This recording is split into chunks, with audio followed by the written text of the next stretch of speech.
não vai ter outra solução a não ser dividendo de estatal. Petrobras é a grande parte disso. Por que ela continua barata? É ranço dos investidores? É receio com a política de preço ou o que vai acontecer com o petróleo? E ela continua barata. Por quê?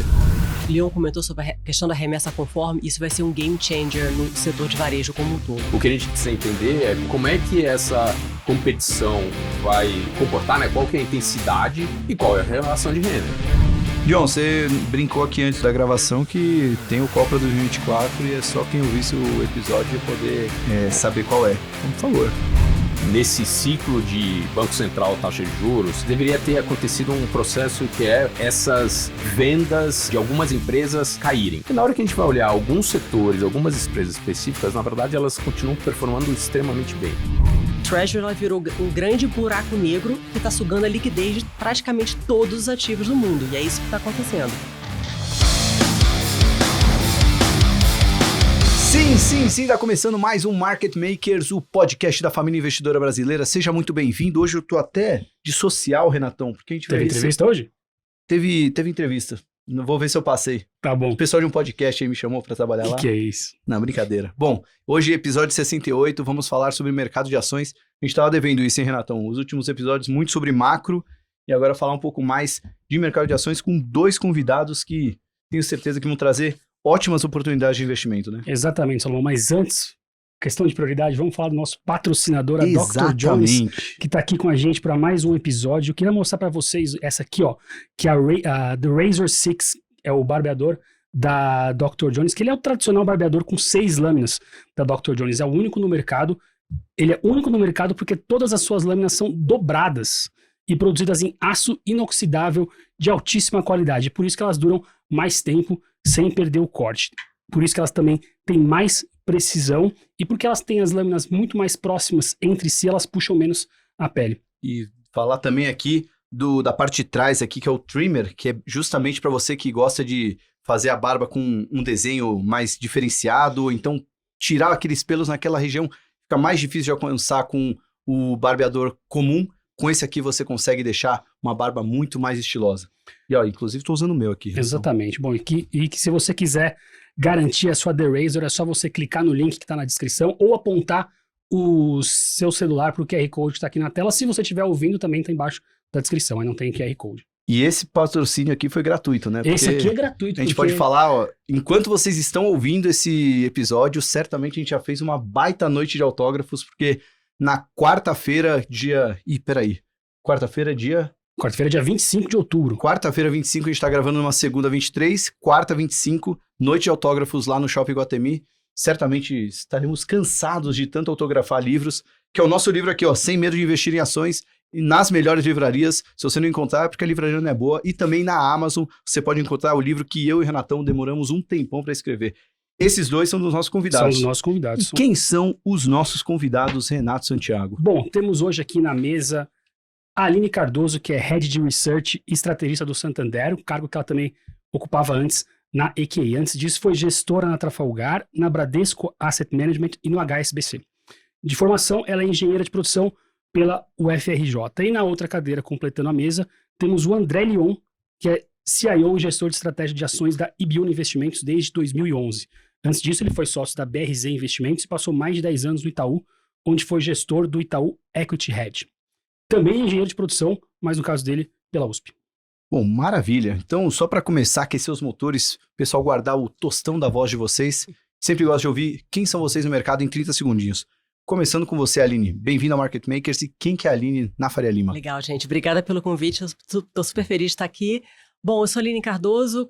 Eu comecei no mercado, estou há 23 anos no mercado financeiro. Desses 23, eu passei 21 no buy side.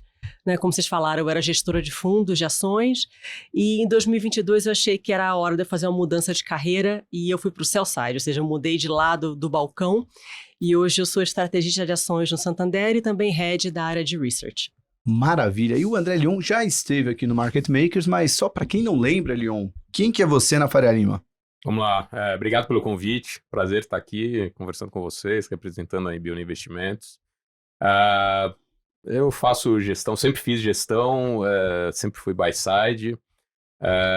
Hoje represento uma equipe, são 11 pessoas, Mas realmente a gente é dedicado a fazer gestão, só produtos de ações, só Equities Brasil.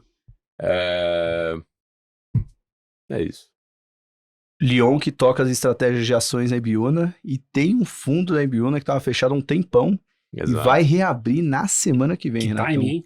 O Ibiúna Exato. long and short, ó, e foi timing mesmo, porque a entrevista estava marcada já em outra data e quando remarcou a gente já falou, olha aí, ó, vai casar com a reabertura do fundo. É isso. O a gente Ibiúna long and short, né? É isso. A gente tem 3 famílias, né, de fundos na Ibiúna de ações. É o long and short, a gente tem o long biased e o long only, que são os fundos mais tradicionais. E o long and short estava fechado realmente há bastante tempo e a gente recentemente recebeu. Assim, a gente achou e a gente chegou à conclusão que dava para abrir para uma pequena fração de dinheiro que vai entrar. Então, dia 30 agora abre o fundo, fica por tempo indefinido aberto. Acho que é uma oportunidade. O gatilho de escassez aí foi bom. Que funciona bem para fundo, né? Hoje, hein? Aliás, Gatilho de a escassez. gente não vai dar opinião para o fundo do Lyon, mas o pessoal da Empíricos deixou com a gente uma degustação do relatório sobre o que eles acham do Ibiúna Long and Short, né? O time do Bruno Merola, que tem um relatório para os assinantes, e eles concederam esse relatório para vocês saberem qual é a opinião da Empíricos. Certamente deve ser boa, né? Porque senão não escreveu o relatório para falar... Senão o Lyon vai puxar a orelha do Mero lá, mas a gente vai deixar o link para a degustação desse relatório aqui para vocês. Bom, já apresentamos nossos convidados, já falamos do nosso livro, já falamos do relatório do Lyon, mas vamos para a pauta, Renatão. Queria que você abrisse aí a pauta, porque eu vou te falar, cara, eu tô num mood um pouco pessimista, viu? Eu sou geralmente otimista aí com o mercado, mas na semana passada a gente teve um evento aí com alguns gestores lá no UBS, e não foi muito bom, assim, a conclusão ali dos gestores. Eles estavam com um view mais pessimista, tanto para o mercado como para o Brasil também. Então, acho que você abrindo aí a pauta, não sei se você vai trazer um pouco de otimismo ou não. Não, eu não vou trazer otimismo não, porque meu trabalho aqui é fazer perguntas, Salomão. Se você já vai trazer, Imagina, você já vai vindo de trazer mim o pessimismo... Não, eu queria saber de vocês, porque assim... Até a gente, nas nossas newsletters e no nosso conteúdo aqui nas últimas 2 semanas, a gente ficou monotemático, né? Só se fala das treasuries dos Estados Unidos. Enfim, eu queria saber de vocês. Na semana passada veio o Parreiras aqui, deu a opinião dele, mas o assunto ainda não acabou. Eu queria saber de vocês como é que isso está afetando a vida de quem trabalha com ações. Aline, se você quiser começar. Não, assim, é engraçado. Eu tava até... Enfim, eu acabei de voltar de um roadshow que eu fiz aqui em São Paulo, encontrei mais de 15 investidores, e a frase que eu tenho brincado nas reuniões é que, assim, a Treasury ela virou um grande buraco negro que está sugando a liquidez de praticamente todos os ativos do mundo, e é isso que está acontecendo. E isso não vai parar até a Treasury estabilizar. E aí a pergunta que fica, em qual nível ele estabiliza? Estabiliza em 5, estabiliza em 5,5, volta para 4,5. É extremamente difícil de saber que nível é esse, até os especialistas em renda fixa, né? Eu não sou um desses, né? Eu sou especialista em equities, mas todos nós tivemos que virar analista de renda fixa americana para tentar tradear equities no Brasil nos últimos tempos.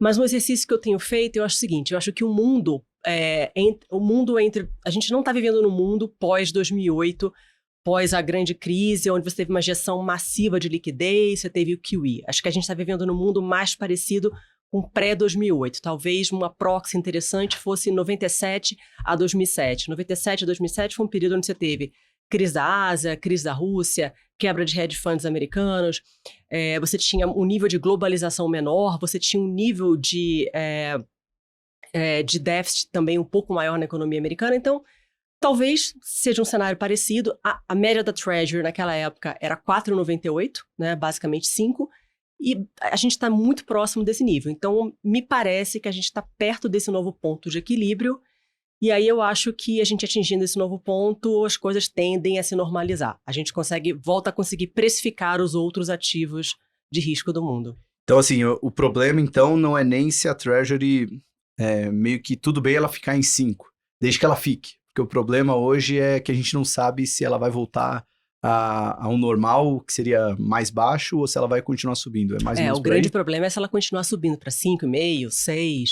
Então se ela subir também é ruim. Então, É péssimo. Só tem cenário... Não, se fechar tá ótimo, mas se continuar subindo desse jeito, aí fica realmente preocupante. Mas o fechar tá meio fora de cogitação, ou existe alguma probabilidade? Existe uma probabilidade. Assim, a gente acha que boa parte dessa abertura foi uma questão técnica também, não foi só de fundamento. Né? Então, por exemplo, o Tesouro Americano está emitindo 25% mais papel do que ele estava no ano passado. Então, está tendo uma super oferta de títulos que não está tendo uma absorção tão grande.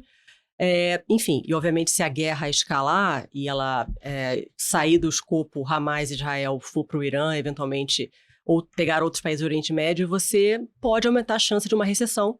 E aí a Treasury tenderia a fechar nesse caso. Só para dar um contexto, né, acho que eu nem falei, a Treasury é o título do Tesouro Americano, que vem subindo muito há algumas semanas, né, a taxa de 10 anos e a de 2 anos também. Só para ficar... E vem subindo o yield da Treasury. O yield da Treasury, rendimento a taxa que ela paga, né. Leon?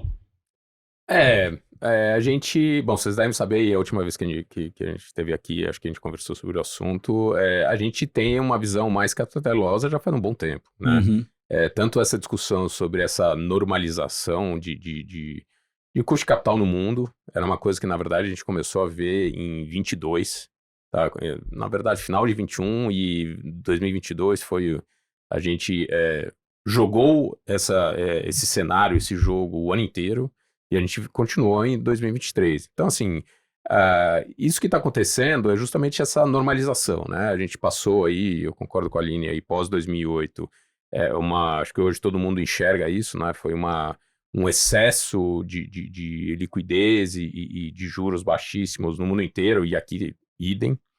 E a gente está voltando para uma economia assim, normal, né? Assim, livro-texto. Juro real é positivo em qualquer faculdade que a gente estuda economia. E a gente está voltando para lá. Então, justamente, acho que é esse processo que aconteceu. Então, realmente, parece que 5% já é alguma coisa mais razoável.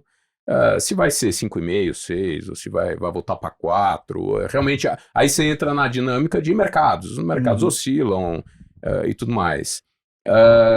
E, na verdade, assim, a pergunta do Renato de, poxa, como é que o que a gente está vendo no mercado? Na verdade, a gente está começando a virar ao contrário, né? A gente está começando a ver coisas... ativos na Bolsa Brasileira que nos interessam.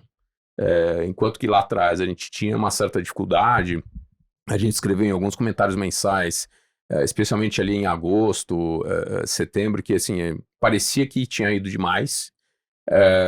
Agora é o contrário. Então agora a gente está começando a ver realmente ativos interessantes com retornos atrativos. Então, lógico, tem que tomar muito cuidado, é um processo assim, que a gente está sendo contra o movimento do mercado, assim, o mercado está nessa assim, situação, nesse mood de piora, de as coisas ficando ruins, a gente pode discutir um pouco, assim, a gente está vendo o PIB aqui no Brasil, a economia doméstica desacelerando, consequência completamente esperada do ajuste de taxa de juros que o Banco Central fez aqui, né, no Brasil. Então, assim, as coisas estão acontecendo, mas assim, não tem nada de errado, entendeu? É isso mesmo. Tá lá, o processo está acontecendo, demora, dói, arde, mas é isso aí. Então, pra gente, segue o jogo. O Leon já entrou, acho que na pergunta que todo mundo quer saber, né? Essa aqui é otimismo? Que já jogou... Não, que já jogou luz ali a coisas que estão ficando baratas e que... Quer dizer, ativos que começam a nos interessar, né? Estamos começando a ver ativos que nos interessam. E falou que está indo na contramão do mercado. Então já explica melhor isso, Leon. Primeiro, se vocês estão comprando nesses últimos dias, se vocês já estavam comprados, como é que tá? Até porque você tem 3 mandatos ali, acho que principalmente o long bias e o long only, né? Acho que dá para medir o seu otimismo pelo quanto que você tem de caixa ou quanto que você está comprado. O que é interessante enxergar, assim, especialmente quando a gente olha a bolsa, né? Vamos fazer aquela análise bem fria, né? Pô, a bolsa bateu, acho que o high, o Bovespa foi 122 mil, 123 mil, tá 114. Caiu, mas não foi nenhuma tragédia, né? Caiu, sei lá, vou arredondar, 10%. É ruim? Mas não é nenhuma tragédia. Só que na hora que você abre isso, né, você splita os constituintes, na verdade você olha toda a parte, especialmente varejo, consumo, mas muito ali ligado na parte de economia doméstica, que foram os setores, foram os ativos que subiram pra caramba lá de março, abril até agosto, setembro, esses papéis desabaram. Tá? Então, justamente nesse grupo de empresas é que a gente está começando a ver algumas coisas que chamam a atenção para comprar. Tá? Existe uma visão também que a gente tem que o Banco Central começou a cortar juros, já foram 2 cortes, esse ano tem mais 2,50. O ano que vem provavelmente tem mais 2, 3. A gente está num processo de redução de taxa de juros no Brasil. Isso vai fazer com que a atividade doméstica, em algum tempo do ano que vem, também volte a uma normalidade. Você vai ter a retomada econômica. Vai ser algo pujante, extraordinário? Não, não vai. Mas você vai começar a ter uma normalização. Então, justamente, esses ativos, essas empresas domésticas, também vão começar a sentir esse certo alívio. Está todo mundo fazendo lição de casa, tentando reduzir custo, otimizar processos e tudo mais. No ano que vem, você começa realmente a pegar essa retomada. Então, na hora que você junta esse micro, empresas fazendo o que tem que fazer, esse macro de o processo normalizando com preço, você fala, opa, me dá aqui que tem interesse. Mas quais são? Quais são as empresas que estão fazendo? Olha... Porque assim, com economia doméstica ali pode ser uma Renner, uma Localiza, ou pode ser também... Localiza é uma delas. Localiza, o papel estava R$50, R$51. Vamos lembrar, há poucos meses atrás, ela fez uma oferta a 66. Foi para 51. É a mesma empresa, com mais dinheiro, o ano que vem vai ter redução de custo de capital, ele está trabalhando na integração, ela fez uma aquisição relevante. Então, o ano que vem você vai ter justamente essa união do micro com o macro. Então, é um negócio... E, justamente, aquela empresa que a gente sempre ouviu, né? Não, sensacional, realmente, assim, uma vantagem comparativa em relação ao resto dos concorrentes extraordinária. Então, assim, essa é uma das que realmente chama atenção. Opa. Mas, Aline, você chegou a citar a questão do buraco negro, de liquidez. Aí até pergunta pro Leon depois, como é que fica tudo isso junto? Porque...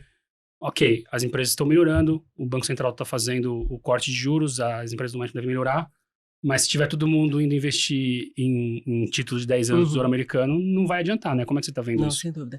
Eu acho que, assim, eu acho que o ciclo positivo para equities no Brasil, ele não morreu, ele foi postergado alguns meses, tá? Até essa estabilização da Treasury.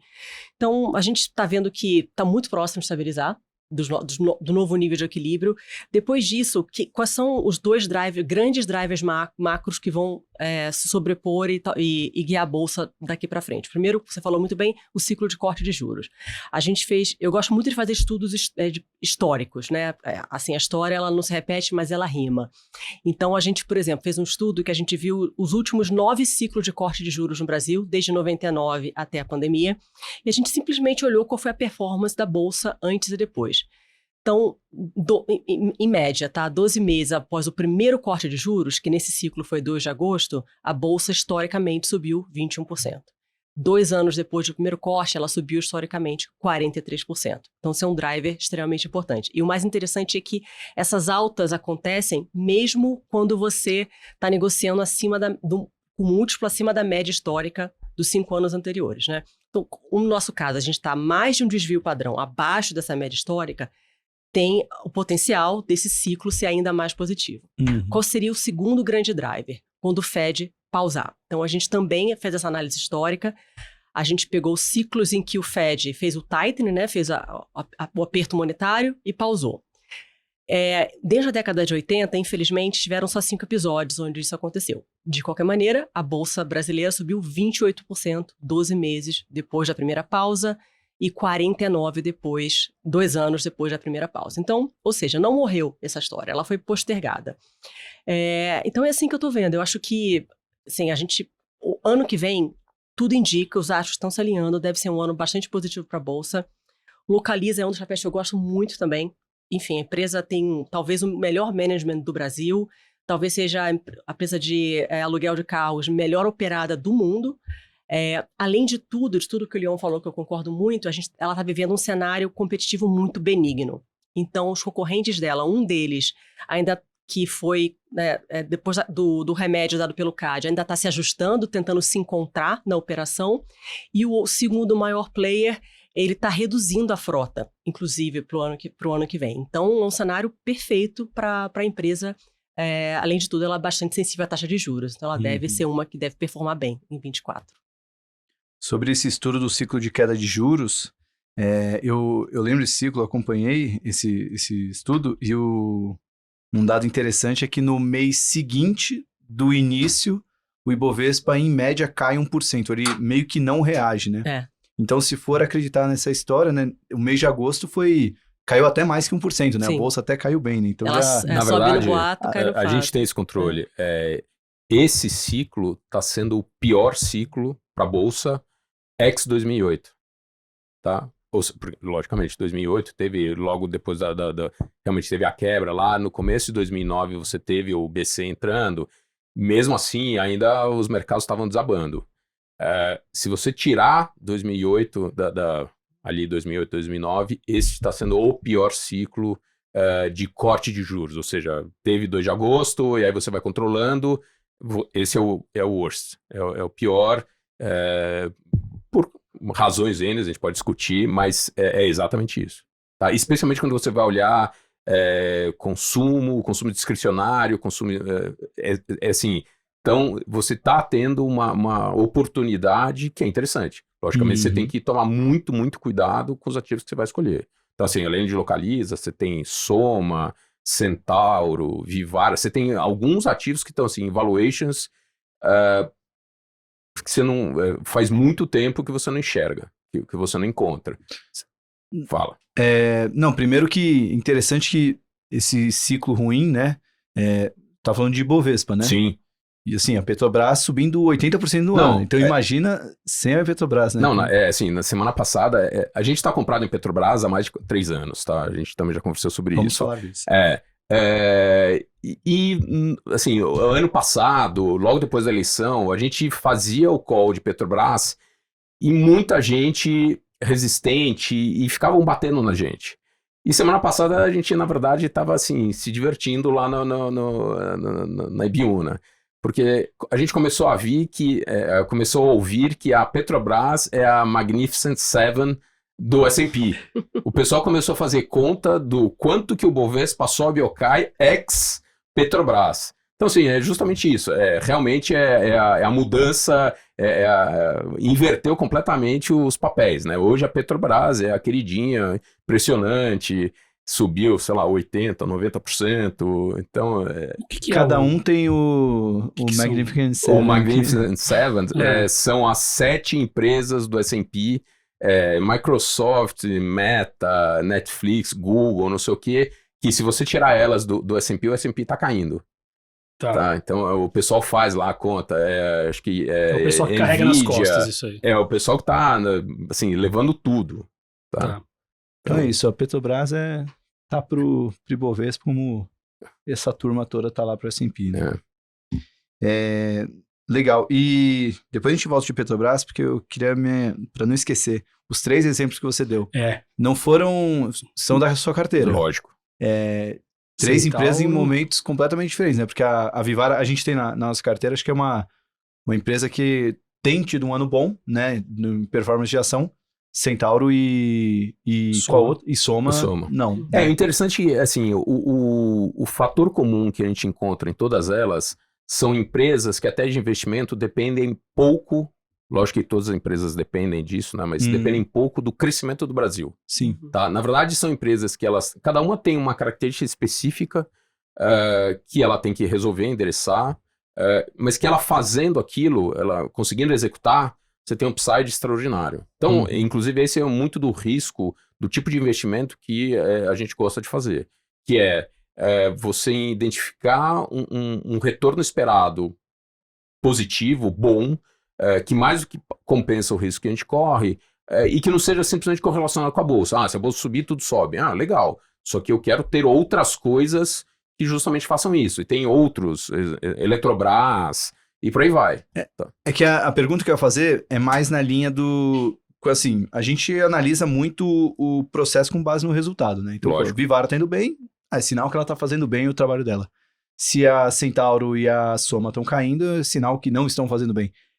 É por aí mesmo? Você consegue ter uma avaliação de por que a Centauro e a Soma caíram tanto em relação à Vivara? Porque você colocou as três como três empresas que estão baratas, né? Exato. Na verdade é o seguinte, o que a gente vê logicamente, eu concordo com você, Vivara está executando bem, ponto, parágrafo, está entregando.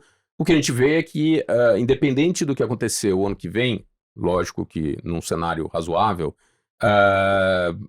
Vivara vai continuar crescendo. Tá? O número de lojas que ela vai abrir, life e tudo mais. Então, assim, a história tá direitinho e eles vão continuar entregando.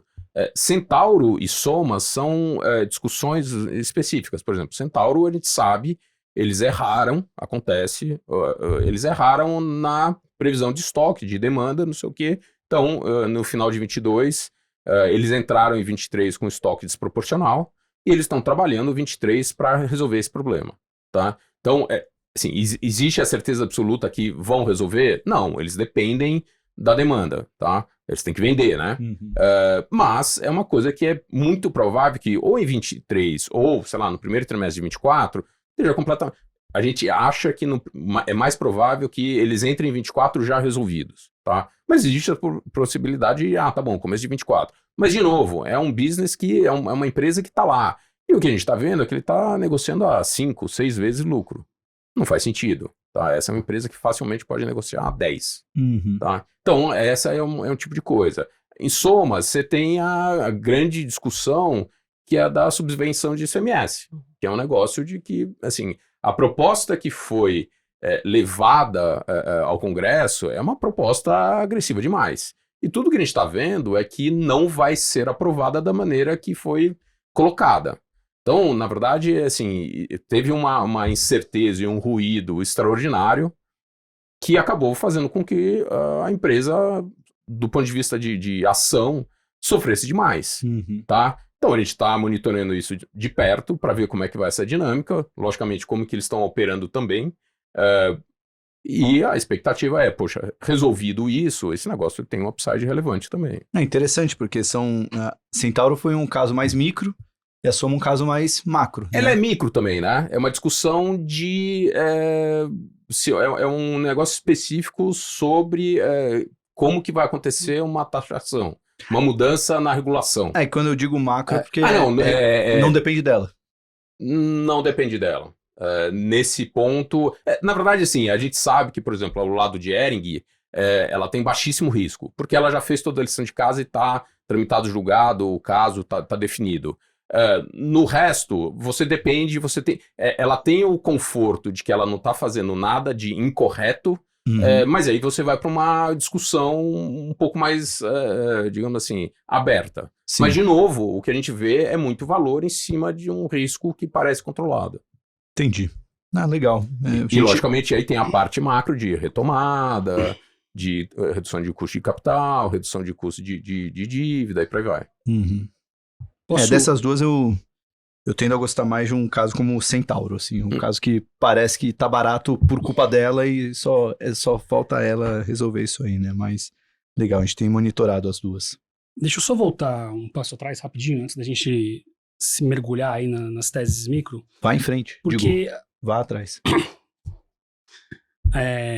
Aline, você falou do seu estudo, né, sobre os dois drivers macros aí que podem fazer a bolsa subir, mas eu sei que ninguém tem bola de cristal, mas assim, quanto pode subir essa? Que é quanto?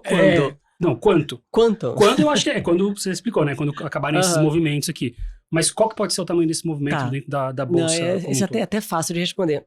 A gente fez um outro estudo também, porque um grande pushback, né? Quando eu falo para os investidores, olha, eu acho que a bolsa está barata, etc. Especialmente quando eu vou fazer roadshow fora e o gringo me responde e fala assim, mas poxa, a bolsa está barata porque o juro real no Brasil está quase em 6% e o juro real americano está em 2,5%. Eu falo, é verdade. Aí o que a gente fez? A gente fez mais um estudo histórico, de performance histórica.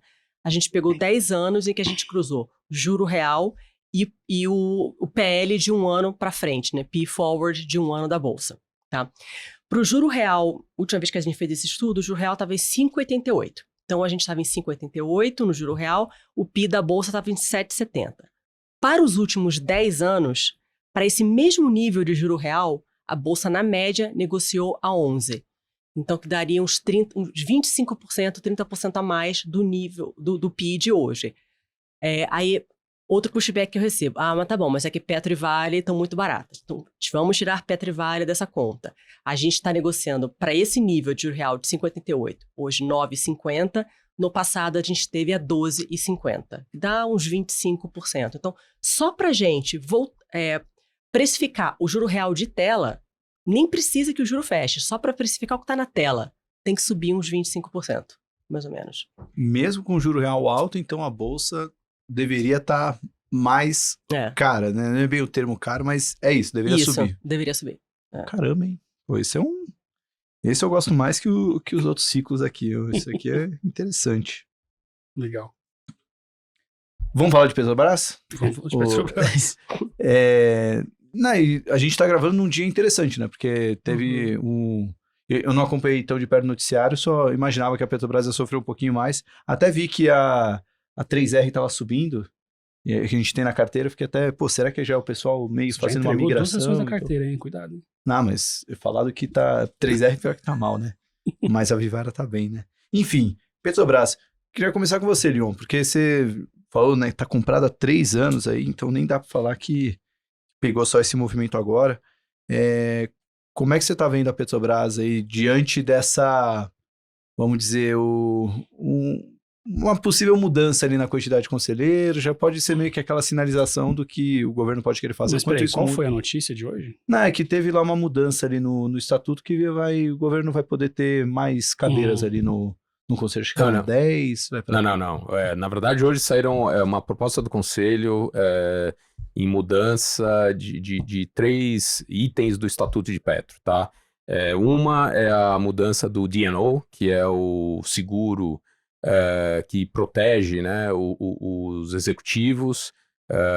Na verdade, ele simplesmente deixa claro, né, realmente escreve que se tivesse sido feito algum erro, né, algum má-fé, algum ato de má-fé, o seguro não cobre. Então, aí é um problema do executivo, ele que se vire, tá? Então, mas é assim que funciona, então não é nenhuma mudança, tá? O segundo é a mudança, ou na verdade uma criação de reserva de dividendos, tá? Ou seja, a Petrobras, na verdade, as reservas delas estão muito próximas do máximo permitido, tá? Em relação ao patrimônio. Então, na verdade, se ela não fizesse nada, ela ia chegar no final do ano, ia virar o ano, ia publicar o balanço, ela muito provavelmente ia ter que pagar 100% do lucro em dividendos, tá? E isso é uma coisa que essa administração não se sente muito confortável. Inclusive, eles correm o risco, né, a administração da empresa corre o risco de receber uma ordem, um pedido do controlador de não declarar tudo, e eles não iam poder fazer isso. Eles iam ter que pagar 100%. Então, na verdade, eles colocaram uma alternativa, uma possibilidade, eles estão propondo colocar essa alternativa, essa possibilidade de não pagar 100%, tá? De criar uma reserva para futuros pagamentos de dividendos, tá? Dividendos, JCP, remuneração de acionistas e tudo mais. Isso não significa que eles não vão pagar. Na verdade, a gente não pode esquecer, né? A situação fiscal do Brasil continua numa delicada, tá? Então, a gente sabe que o ministro Haddad, daqui 2 meses, vai estar pedindo dinheiro, vai estar precisando de dinheiro, é natural, tá? Então, essa é a segunda. E a terceira... Já esqueci qual que era a terceira. Ele está propondo uma modificação na parte de governança, que hoje existe uma decisão monocrática do ministro... esqueci o nome do qual é o ministro, que simplesmente foi tomada lá em janeiro, fevereiro, que permite que pessoas que estiveram em cargo público ou envolvidos em partidos políticos, não sei o quê, que possam assumir cargos ou no conselho em menos de 3 anos, que foi justamente o negócio do próprio Jean Paul Prats, Das estatais, né? Das estatais, exatamente. E existe uma decisão como chama? No STF, que suspende essa decisão. E a Petrobras, para se adaptar a essa suspensão, ela está fazendo essa alteração. Também não é positivo, mas assim, não é nenhuma transformação cataclísmica e tudo mais. Então, assim, ela está se adaptando à situação, à realidade que ela está vivendo hoje, e a gente vai continuar monitorando, tá? Mas a gente não pode esquecer que toda a parte de geração de caixa e até, assim, acompanhamento de preço de combustível, que não vamos esquecer, né? Há 9 meses, 12 meses atrás, o pessoal estava em pânico, né? Achando que a Petrobras ia vender gasolina a preço de água, né? Ela não está fazendo e continua não fazendo. Então, é isso, tá? E quando o Leon falou sobre o Haddad pedir dinheiro, dividendo da Petrobras, o governo, como um grande acionista, recebe, né? Pode ter muitos problemas ali de contas ali resolvidos com o dividendo da Petrobras. Né? Exato. A gente até fez uma conta, eu concordo muito com o que o Leon falou, acho que assim, tá muito difícil para o governo fechar a conta desse déficit zero para o ano que vem. Eu acho que o consenso está precificando um déficit 0,8, mais ou menos, que seriam uns 80 bi de reais, e tem uma série de medidas para serem votadas no Congresso arrecadatórias, mas toda vez, eu, por exemplo, estive em Brasília semana passada, toda vez que você conversa no Congresso, tem uma resistência a aumentar a carga tributária. Então, eu acho que não vai ter outra solução a não ser dividendo de estatal. Petrobras é a grande parte disso. E o nosso analista, o Rodrigo Almeida, ele até estava fazendo uma conta que, assim, se a Petrobras pagar, ela consegue pagar 100 bilhões de reais de dividendos, que daria uns 20% de dividend yield, e ainda assim manter a alavancagem em meia vez de dívida líquida sobre EBITDA, que é uma alavancagem super controlada, super tranquila. Então, eu realmente acredito que, assim, não vai ter jeito. Dividendos estão se tornando cada vez mais indispensáveis na questão fiscal. Então, dentro dessa ótica bem simplista, né, Petrobras cair num dia como hoje muito forte, é uma oportunidade de compra, ou esses sinais amarelos podem mudar as contas de quem investe de verdade em Petrobras? Eu digo investir de verdade porque vai ter muita gente no Twitter falar, aí, ó, o governo mexendo na Petrobras, mas não botou R$1 na Petrobras, nem long, nem short, esse tempo todo. Para quem faz conta, investe mesmo na Petrobras. Isso muda muito o jogo? Não muda. Logicamente, a gente tem que estar sempre monitorando e vendo assim, as movimentações, mas a tese de investimento continua lá. Tá? Então, assim, talvez você tenha aumentado um pouco o risco, tá, pela incerteza. Então, até sexta-feira, eles iam ter que pagar 100% de dividendo. A gente não esperava 100%, tá? Mas eles iam ter que fazer alguma coisa. Agora, eles fizeram. Existe o risco, a gente não sabe, né? A gente não viu a proposta exatamente e todos os detalhes, mas assim, existe o risco deles simplesmente pagarem a política mínima de dividendos? Existe. É razoável esperar isso? Acho que não. É provável que ele pague 60%, 70%, 80% do lucro total? Sim, tá? Mas é aquela coisa, sexta-feira eles iam ter que pagar 100%. Hoje, esse leque abriu um pouco. Então, assim, a incerteza abriu um pouco, a correção de preço é razoável, entendeu? Conforme a gente vai evoluindo, né, essas dúvidas vão sendo esclarecidas, talvez o papel volte realmente a performar, tá? A gente não pode esquecer. O terceiro trimestre já acabou, vão publicar resultado, esperado que venha um bom resultado, a produção veio direitinho. Então, assim, você tem, de novo, essas dinâmicas acontecendo que são positivas. Vocês também têm na carteira, né? Pergunta bem simples para vocês dois, né? O quão barato ainda tá a Petrobras, né? Tá bem barato. Deixando mais direto, né? Ela quase dobrou de valor aí nesse ano, né? Uma das melhores ações. O quanto ela pode subir ainda? E aqui não é numerologia, não quero que vocês falem o percentual exato, mas o quanto que ela ainda está descontada em relação ao que ela está entregando e o que está sendo negociado. Assim, a empresa hoje, mesmo depois de toda essa alta, está negociando mais ou menos umas 4,5 vezes, 5 vezes preço-lucro. que ainda é muito abaixo dos pares dela, de mercados emergentes. Tem uma ideia, a Saudi Aramco, né, que é a empresa lá da Arábia Saudita de petróleo, ela negocia 3 vezes mais que isso. Negocia umas 10 vezes, 12 vezes PI, mais ou menos. Então, eu acho que tá barato ainda. Eu acho que tem bastante upside, além desses 4, 5 vezes ser bem abaixo da média histórica dos últimos anos. Exato, eu concordo. Sim, para uma coisa que as pessoas percebem mais, assim, a política mínima de dividendo deve dar um dividend yield por volta de 14%, tá, em 2023. Se você tem esse adicional, tá, 100% do lucro seria algo como 24%, 25%, que é excessivo. Quando você olha peers globais, isso está na faixa de 5%. Tá? Eu tô sendo bonzinho, tá? Generoso. Então, assim, existe ainda muita gordura para esse processo de continuar essa correção. E a Aline comentou exatamente isso. Mesmo na época lá, 2010, 2015, Dilma interferindo em N assim, pedaços da economia, a Petrobras tradeava a múltiplos acima do que ela trada hoje. Tá? Então, é uma visão, assim, ela tá barata. É daí que vem esse comentário, ela parece barata, tá? Então, assim, ela realmente tem o potencial de gerar caixa e distribuir relevante. E na opinião de vocês, né, hoje no sell side, aí no buy side, por que ela continua barata? É ranço dos investidores? É receio com a política de preço ou o que vai acontecer com o petróleo? Por que ela fica... Porque eu entendo ela ficar barata desde o ano passado, né? Eleição, o discurso inicial do Lula foi bem anti-mercado, né? Para ser mais simplista. Passaram já aí 10 meses desse ano, estamos entrando em novembro, e ela continua barata. Por quê? Então, como eu falei, assim, não é só a Petrobras, a bolsa inteira, o mercado inteiro tá barato. Então, acho que o desconto dela tá mais ou menos na média em relação à bolsa como um todo, acho que tem esse ponto. E aí eu posso falar um pouco do feedback que eu recebo dos meus clientes que não têm Petrobras. Por que eles não têm?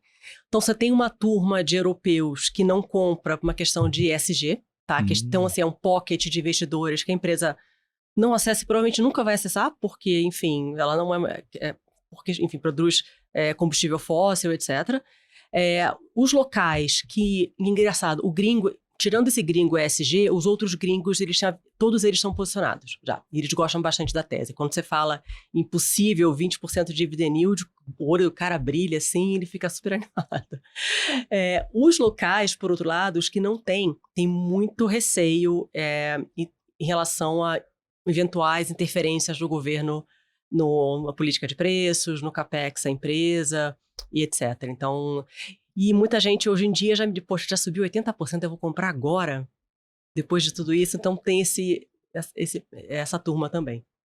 Mas faz sentido. Mas só, eu queria ouvir o Leon também. Eu concordo com a Aline. Eu acho que também tem uma coisa que é global, tá? Existe ainda uma discrepância, voltando para o assunto inicial da normalização da economia, custo de capital, não sei o quê, existe ainda uma distorção relevante, né, entre, você vai ver valuation de empresas de tech versus empresas da velha economia, vamos chamar assim. Claramente Petrobras ou petroleiras são velha economia, poluidoras, você tem que investir dinheiro para tirar um negócio do chão, chato pra caramba, né? Então ainda você tem uma disparidade de valuation desses ativos relevante. Uhum. E o que tem acontecido, tanto aqui no Brasil, e eu concordo com você, nesses últimos 10 meses, o que a gente viu foi um processo de redução de aversão a risco político, interferência. Só que isso não terminou. E justamente isso. Hoje é perfeito, né? Hoje, segunda-feira, 23 de outubro, é um dia perfeito para você ver isso. Sai uma notícia que realmente ela é meio torta, pessoal em pânico, correria, entendeu? Crianças chorando na rua, e pânico e tudo mais, né? E aí, a gente vai ter que ver, tem que ver para realmente qual que é o desenvolvimento dessa notícia. Então, conforme isso for passando, continuando nessa direção, é que você vai ter esse risco fechando mais ainda, esse desconto fechando mais ainda. E lá fora, o que também está começando a acontecer na hora que esse juro foi para 5%, a gente está começando a ver um pouco desse fechamento desse gap, que é as empresas que estavam realmente baratas demais lá fora, simplesmente por outras razões, comparada com essas tecnologias e fintechs especialmente, mas todas aquelas empresas de disrupção e crescimento altíssimo que negociavam a valuations inacreditáveis.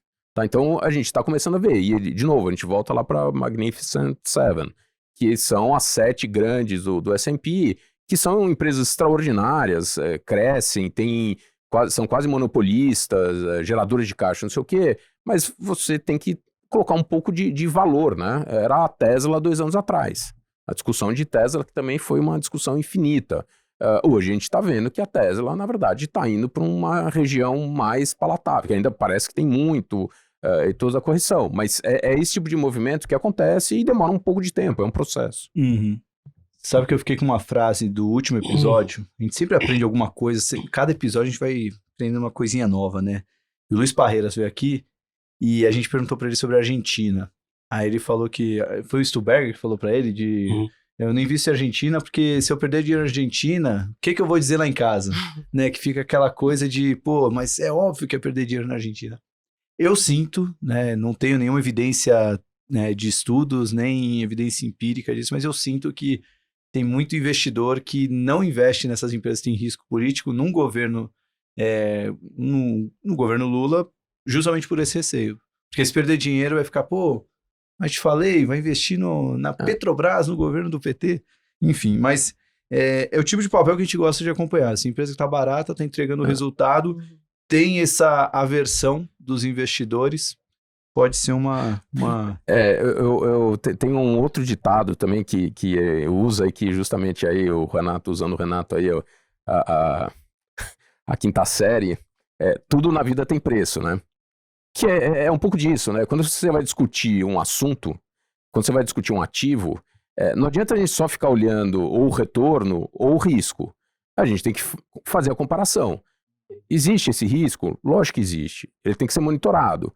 Mas a gente não pode fechar o olho e falar, não, esse é um risco inominável, imprecificável e vai dar errado. Poxa, o retorno do ativo era tamanho, continua sendo, você fala, bom, peraí, me dá um pouco. Entendeu? E, de novo, você não vai comprar para os netos e esquecer e ficar lá. Mas você tem que equilibrar, entendeu? E você tem que monitorar, que na verdade é o que a gente faz, né? Nós somos pagos, nós somos contratados para fazer gestão ativa do nosso portfólio. A gestão ativa, no caso, estamos todo dia analisando, avaliando e vendo se faz sentido manter uma posição ou não.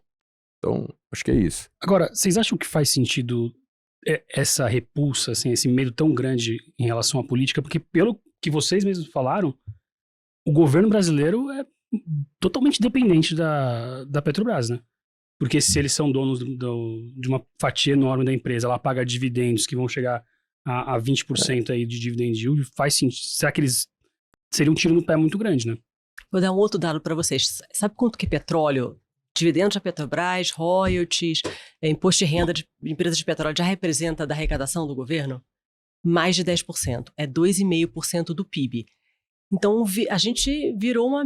Não vou exagerar dizer que a gente virou uma minerável saudita, mas está se tornando cada vez mais relevante. E a produção de petróleo, tanto da Petro quanto das Júniors, vai continuar crescendo para os próximos anos. Então, isso vai se tornar ainda mais relevante para os próximos anos. E uma outra coisa, enfim, quando eu recebo muito essa pergunta dos investidores, o que eu respondo é, eu tenho impressão, acho que o Cecilião concorda, que a lei das estatais, de fato, foi uma mudança institucional muito importante que aconteceu lá em 2018, se eu não me engano, e está protegendo a empresa. Então, você vê, a empresa já aumentou o preço de diesel 2 vezes esse ano, né? E vocês lembram que foi o aumento do diesel em 2018, se eu não me engano, que levou à greve dos caminhoneiros, aquela confusão toda. Então, tem a impressão de que, de fato, a lei das estatais está funcionando. Eu pegando esse ponto ali, era exatamente o que eu ia mencionar, tá? Assim, não só tem essa visão financeira, né, econômica de o governo, o Brasil precisa do dinheiro gerado pela Petrobras, que é verdade, mas existe uma coisa maior que, assim, eu estou aqui no mercado há um bom tempo, vou deixar assim. Mais 5 aninhos.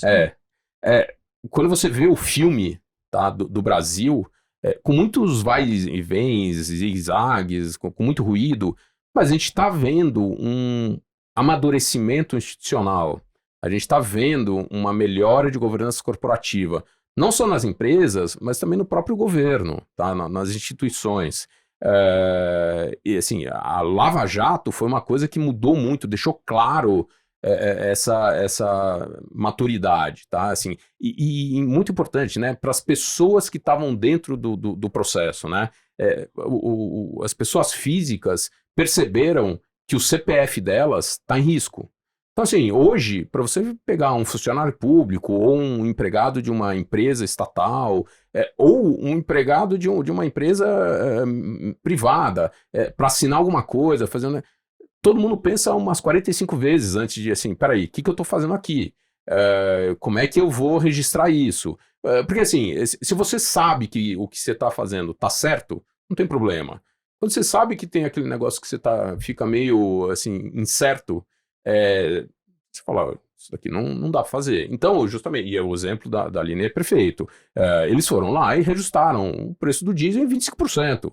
Sim, eu nunca imaginei que eu também ia ver a Petrobras de uma pancada só subindo o diesel desse tanto. E era daquelas coisas, né, que a gente colocava na nossa tese. Não, eles vão deixar um lag de preço, vão reajustando com calma, no tempo, não sei o que. O cara fala, e pau. Uma das leituras que a gente pode ter é justamente por causa disso, por causa dessa governança corporativa, tanto de um Tribunal de Contas da União, no Conselho de Acionistas da própria empresa, controles internos, que falou, não dá, a gente tem que fazer. Foram lá e fizeram. Então, é esse tipo de coisa, e isso serve para várias outras esferas e núcleos, né, econômicos, que está acontecendo isso. Então, é positivo, tá? Então, vai além só a Petrobras precisa do dinheiro. Perdão, a União precisa do dinheiro da Petrobras. É verdade, mas é um pouco além disso, tá? Deixa eu perguntar uma outra coisa, que é uma curiosidade que eu tenho, que sempre que a gente começa a falar de Petrobras, vira na verdade um papo de governo. A gente começa a falar de governo de Estado. Queria que vocês avaliassem por que a Petrobras é uma empresa tão boa, sem pensar no governo. O que ela faz de tão bom, até comparando com outras que, né, imagino que vocês comparem. O que a Petrobras tem, o que ela faz de bom? Eu acho que, bom, primeiro, petróleo é uma questão geográfica, né? Então o Brasil teve a sorte de estar sentado em cima do pré-sal, que foi um super sucesso, assim, acho que um sucesso muito maior até do que se imaginava lá atrás, quando o pré-sal foi descoberto. A produtividade dos campos tem sido bem acima do que tinha sido projetado, eu não me lembro se foi 2004, enfim, lá nos anos 2000. Tem essa questão, e o corpo técnico da Petrobras é excelente. De fato, são, assim, talvez o melhor corpo técnico de exploração offshore do mundo esteja na Petrobras. Então, acho que, sem dúvida, esses dois pontos fazem muita diferença. Eu concordo. Assim, tem aquele outro ditado, né? Assim, o melhor negócio do mundo é uma empresa petroleira bem gerida. O segundo melhor negócio do mundo é uma empresa petroleira mal gerida. E acho que o que aconteceu foi justamente, a gente viu esse corpo técnico que é realmente de ponta em todos os setores, né? A Petrobras, ela é uma grande empresa, sempre foi, sempre teve uma capacitação técnica extraordinária de exploração, produção, refino, sempre funcionou extremamente bem. E que por razões outras, ela foi usada e ela foi, digamos assim, desviada desse fim que ela deveria ter, que é produzir e entregar combustível para o cliente dela. E aí a gente viu em 2015, ela de fato quase foi à falência e quase levou o Brasil junto. É uma das coisas que pouca gente sabe, né? Mas o risco Brasil, o risco país foi afetado pela Petrobras naquela época. Tá? Então, para ver o tamanho do problema. E de lá para cá, então nesses últimos 8 anos, a empresa passou por um processo de saneamento e realinhamento relevante. Então, tanto dessa parte de governança que a gente já comentou, mas de desalavancagem, de reorganização. Então, ela vendeu ativos que eram absolutamente irrelevantes, não core para ela. Ela Pena que não conseguiu vender as refinarias, porque aí passaria, a Petrobras não teria mais nas mãos dela a discussão do preço da gasolina, que é uma discussão inócua, né? Assim, alguém fica discutindo aqui o preço do trigo? Ninguém fica discutindo. O Brasil é um dos maiores produtores de trigo do mundo. É um preço, é uma commodity tradeada globalmente. A gente fica discutindo o preço do trigo? Não fica. O trigo impacta a população muito mais do que o preço do diesel. Tá? O trigo a gente come todo dia, pãozinho, tem lá o macarrão, tudo. Ninguém discute. Mas porque a empresa é estatal e ela controla o refino, todo dia tem a discussão do preço da gasolina, vai subir, vai cair, não sei o quê. Então, mas é isso. Então, a empresa passou por essa reestruturação, esse saneamento, que quando chegou lá, e foi justamente por isso que a gente montou essa posição há mais de 3 anos, lá em 21, 22, que a gente viu, olha, esse negócio aqui vai gerar um caixa descontrolado, tá num valuation que não faz o menor sentido, as pessoas estão achando que a gente está naquele velho Brasil, cada um faz o que quer, e não é mais verdade. Então é isso que a gente está, assim, essa onda que a gente está surfando, essa tese que a gente está acompanhando. Quer pegar algum setor específico? Eu queria ouvir mais o que eles têm na carteira. Mais ações, né? Vamos lá. Você quer puxar? Não, se você tiver alguma... Você que montou a pauta, não sei, senão eu já... Tá. Não, vamos... É que eu tenho a pergunta do call de 24 que o Leon vai ter que falar, né? Porque falou antes da gravação, tá. Eu tenho o call do ano, arrasta pra cima. Bom, já falamos de Petrobras bastante, tá, vou pedir outras. Aline, bom, a gente... Acho que terminamos, né, Petrobras? Sim, né, é pra comprar, eu entendi. Mas não é uma recomendação. Queria que a gente abrisse mais ações da carteira de vocês, né? Como a gente falou, a gente tá devendo aí pros nossos ouvintes mais teses de ações, que a gente falou muito de macro ultimamente. Queria saber de você, Aline. Você me falou que você está bastante animada com transporte e especificamente com ação, né? Isso. Bom, um dos nossos top picks que a gente tem, enfim, na carteira, e a top pick do nosso analista Lucas Barbosa é a Rumo. Tá? Esse é até polêmico, porque o Leon não gosta tanto, então vai dar um tem 2-1 aqui. Polêmica. Vai dar um bate-bola legal aqui. A tese da Rumo é muito simples, assim, é basicamente uma tese de poder de precificação, tá? Então, a gente tá tendo esse ano uma safra recorde de grãos, uma safra que está crescendo 15% ano contra ano, e simplesmente não tem capacidade nem de rodoviária, nem ferroviária, nem hidroviária para você transportar tantos grãos. Então, em função disso, a empresa está com muito pricing power, ela está negociando com seus clientes aumentar preço, eventualmente 20%, 25% para o ano que vem. E para os próximos anos, obviamente a gente não espera um aumento de preço tão forte assim, mas a gente espera aumentos de preço constantemente acima da inflação, porque não tem não tem entradas de capacidade de transporte para os próximos anos e a safra brasileira continua crescendo. Você pode ter quebra de safra no meio do caminho, mas de maneira estrutural essa safra continua crescendo, é crescente, né, para os próximos anos. Então, não só a Rumo está aumentando o preço, mas os concorrentes dela também, a Hidrovias também está aumentando o preço, os caminhoneiros estão aumentando por conta do aumento do diesel. Então, é um cenário muito bom de poder de precificação e a gente acredita que para o ano que vem você também tem, eventualmente, earnings upside, que o mercado não está precificando 100% dessa melhora de receita que a empresa deve ter ao longo de 24. Leon, por que você não gosta de Rumo? Não é que a gente não gosta. Acho que a gente acha que tem alternativas melhores com mais retorno. Assim, não temos nada contra, inclusive, muito pelo contrário. Ela é a única empresa no setor, no Brasil, listada, tem esse plano de investimento. Tudo ok. Mas a gente não tem exposição nela. A gente prefere outras que têm assim, justamente um retorno fundamentalista de médio e longo prazo que é superior a ela. E nessa caixinha aí que a Rumo poderia estar, quem é que está dentro aí? Então, na verdade, no caso, o transporte é Localiza.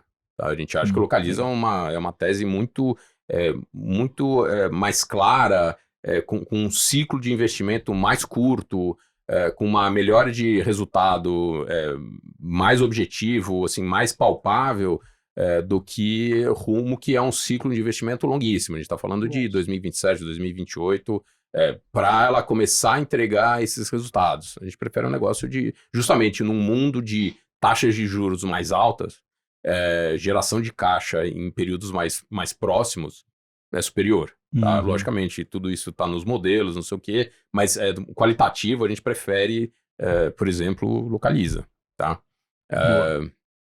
Tem mais alguma aí, Renatão? Vamos puxar. Tava vendo aqui a parte mais, vamos dizer, Isso. a carteirinha Made in Brazil, né? Pegar essas empresas mais ligadas à economia. Eu vi aqui na pauta aqui esse nome aqui eu acho bem interessante, Smart Fit. Quem foi que falou de Smart Fit recentemente no programa? Acho que a gente só comentou e não falou sobre ela. Eu acho que muita gente tá comprada nessa tese. Essa é uma tese que, assim, hoje em dia virou... Eu não vou te dizer que ela virou 100% de consenso. Talvez entre os gestores locais tenha virado um certo consenso, mas nem tanto. Acho que tem gente que não tem ainda. Mas entre Nós não temos. Aí, ó, oportunidade. Os carteiras complementares. Nós não temos. Entre os... Eu fiz muitos roadshows agora em setembro, outubro, eu encontrei 60 investidores, né? Sendo que entre canadenses, americanos e europeus foram uns 45, mais ou menos, assim. E eles não têm. E quando eu fazia o pitch da tese, assim, o olho do cara brilhava. Por quê?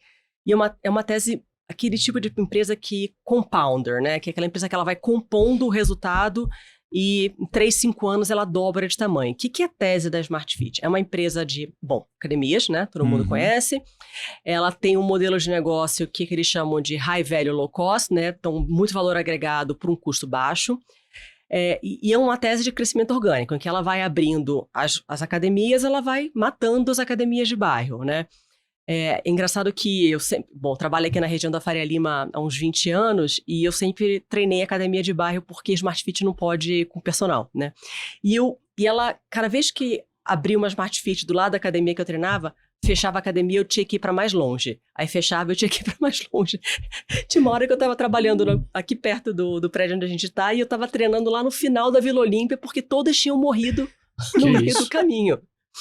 Nossa. E, a Smart Fit ela tem 18% de market share, ela é a maior, mas eu acho que facilmente ela pode dobrar esse market share nos próximos 5 anos, porque a vantagem competitiva dela, do primeiro, ela tem 1.200 lojas, o segundo colocado tem 130 lojas, e ela abre 100 lojas por ano. Ela abre o segundo colocado inteiro todos os anos. Então, essa vantagem competitiva dela só cresce. Mas eu, como cliente Smart Fit, eu podia abrir mais lojas, viu? Porque se tem cheio. Um negócio que é difícil é encontrar Smart Fit vazia, viu, cara? Quando a pessoa não quer procurar, você vai fica 6 da mesmo. manhã, tá lá já a gente fazendo fila, falando, meu Deus... Esses loucos que treinam tão cedo. Eu acho que você não procura tanto, assim, né? Então. Não, mas é a Smart Fit ali do bairro, né? Que é o mais perto da minha tem casa. Tem uma que fica 50 Talvez eu metros vá daqui. Talvez eu vá para uma mais longe, né? Que nem a Aline quando vai procurando as academias. Quem comentou bastante Smart Fit foi a Estúdio. Falou bastante. Não, mas acho que foi mais recente. De novo, né?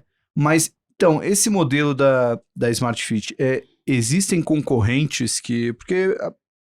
Aparentemente é uma coisa meio fácil de fazer, né? Sim, ou sim. Não? Como é que é a barreira de entrada aí para...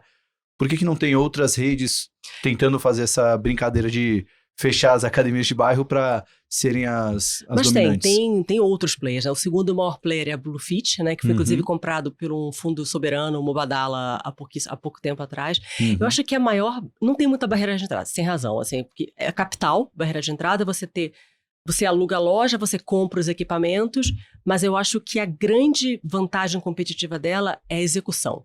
Então, não é de jeito nenhum simples você abrir 100 lojas por ano. É extremamente complexo. No varejo, eu acompanhei muitas empresas que no passado tentaram fazer uma expansão rápida desse jeito e acabaram se embananando, enfim, tendo contração de margem, abrindo pontos que depois tiveram um payback muito longo, que eles tiveram que fechar. Então, não é nem um pouco simples essa execução de você encontrar bons pontos e fazer uma expansão nesse nível de velocidade e intensidade.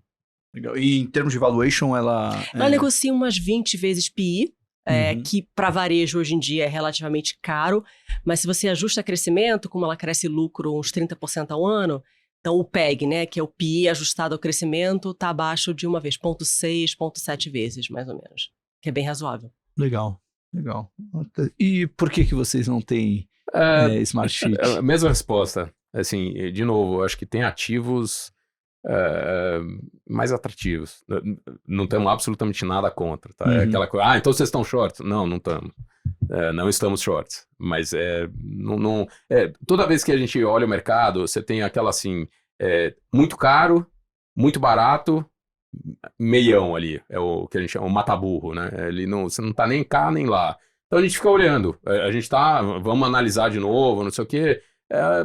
Se ela cair pra cá, putz, vamos lá. Mas dentro desse universo, o que vocês têm aí de consumo, sei lá, uma carteira, seria um ativo cíclico doméstico que você já citou, né? Soma, Viva e Centauro. Então, a gente tem essas, que assim, a gente tá provavelmente nos próximos meses, a gente vai estar aumentando posição desses ativos. A gente tem malls, tá, que também são ligados diretamente a não só taxa de juros, né, custo de capital, mas também essa parte de varejo, consumo. Então, e é interessante porque você se diversifica, né? Você não está falando de ou alimento, ou têxtil, vestuário. Não, você está no shopping lá, tem de tudo, né? Mas qual shopping? Não tem problema, a gente fala. A gente tem basicamente hoje Iguatemi e Aliança. Tá? Allos, né? Mudou de nome, Allos. Legal. Então, a gente tem os dois ativos. A gente fica oscilando um pouco entre um e outro. Eles têm um pouco de características diferentes. Iguatemi é um pouco mais alta renda, Allos é um pouco mais média renda. Então, assim, a gente fica indo de um para o outro e, logicamente, levando em conta o valuation. A gente tem Allos na carteira e a empresa vem fazendo um trabalho muito interessante de gestão de portfólio também, né? Parece que eles acertaram o timing das compras, agora das vendas e, enfim, não é tão trivial. A gente tem se aproximado bastante. Não, é longe de ser, né? Inclusive, assim, de novo, esse mercado de shoppings, nessa época aí de custo baixíssimo de dinheiro, tiveram algumas besteiras sendo feitas no geral, né? E justamente, especialmente a Allos, eles estão se organizando. Tinha lá a BR Malls, não sei o quê. Então, assim, tem um histórico de lição de casa interna se eles estão fazendo direitinho. A Allos eles tinham 53 shoppings, já diminuiu para 42 e segue num processo ali de redução de portfólio. Também é uma ação que a gente vê ouvindo bastante, né? O que me preocupa. É que a gente tem uma convicção aqui dentro de quando uma ação começa a ser muito comentada pelos gestores, talvez seja a hora da gente começar a ir buscar outro papel ali. Mas a gente gosta bastante. Se eu puder complementar nessa tese de shopping, que é uma tese que eu gosto muito também, a nossa analista, a Fanny Orenga, ela soltou um relatório alguns meses atrás, fazendo a seguinte conta, mostrando que desde 2017, porque como o período, somente o período que o Leon falou, que as empresas, custo capital muito baixo, as empresas tiveram muita aquisição, muita expansão para cidades que não deveriam ter ido, mas desde 2007 para cá, praticamente não teve expansão diária em shoppings no Brasil. 2007 ou 2017, perdão, 17. Então, o que isso resultou? Que esses shoppings com os melhores ativos, Multiplan com Morumbi, Barra Shopping, Iguatemi com JK, etc., Allos com Leblon, etc., esses shoppings eles têm um pricing power hoje, um poder de precificação, de aumento de preços fenomenal, porque tem uma fila de lojistas tentando entrar nesses melhores ativos, porque você não tem novos espaços. Então, é uma tese que, além de tudo, você pode esperar aumentos de aluguel, provavelmente acima da inflação por muitos anos ainda. Mas você não se animou a colocar nenhuma carteira? Não, a gente tem Multiplan. Desculpa, perdão, Iguatemi, que era a mais barata, é a preferida da Fanny. Legal. Agora tem uma aqui que eu acho que vocês dois concordam, que seria a Vivara. Adoro. Por quê, Aline? Cara, a Vivara, assim, antes de ser gestora de fundos, eu fui analista de varejo. Então, é um setor que eu tenho um carinho especial, assim, e acompanhei muito. E a Vivara, ela tem uma combinação muito diferente. É uma das poucas varejistas que consegue, ao mesmo tempo, fazer expansão de lojas e aumentar margem EBITDA e margem bruta. Por que isso acontece? O ouro, que é o core business da empresa hoje, tem uma margem bruta em torno de uns 60%. A prata tem uma margem bruta de 70% a 75%. E a expansão dela está sendo na marca Life, que é de prata. Sim. Então, é uma combinação muito única e que você não vê com muita frequência no setor. Uma empresa que consegue expandir, porque geralmente quando o varejo ele abre muitas lojas, o que acontece? Você tem a despesa pré-operacional. Eu abro uma loja, mas a loja está vazia, não está vendendo, eu tenho que contratar gente, eu tenho que pagar a luz, pagar o aluguel do shopping, etc. E só depois gerar receita. Então, nesses movimentos de expansão das empresas de varejo, sempre vê umas barrigadas na margem EBITDA, que são comuns de acontecer. Com a Vivara isso não acontece e não vai acontecer, porque esse aumento de margem bruta na prata, ela compensa essas despesas pré-operacionais. Quer comentar alguma coisa de Vivara? Na verdade, quero sim também. Concordo completamente com o que ela disse. O que é interessante, e aí eu vou fazer um análogo também a uma incorporadora, que é o seguinte, no Brasil, na verdade está acontecendo no mundo, mas aqui no Brasil é claro, e a gente como faz o stock picking, a gente percebe isso. A gente está vendo nesse ciclo de Banco Central, taxa de juros, deveria ter acontecido um processo que a gente esperou e não aconteceu, que essas vendas de algumas empresas caírem. Porque a demanda deveria ter caído, porque o Banco Central puxou os juros, aquela coisa tradicional. E na hora que a gente vai olhar alguns setores, algumas empresas específicas, na verdade elas continuam performando extremamente bem. É o caso de Vivara, o análogo que eu ia falar é Cyrela, que você vê tri a tri, você fala, cara, não é possível, que mágica que esse cara está fazendo, essa empresa está fazendo. O cara vai lá e entrega. Na verdade, o que está acontecendo é que a demanda de fato reduziu, tá? Então, tem menos gente comprando imóvel hoje do que tinha 18 meses atrás. Tem menos gente comprando anel do que tinha 18 meses atrás. O problema é que os concorrentes dessas empresas sofreram muito mais. Então, essas empresas elas vão ganhando market share.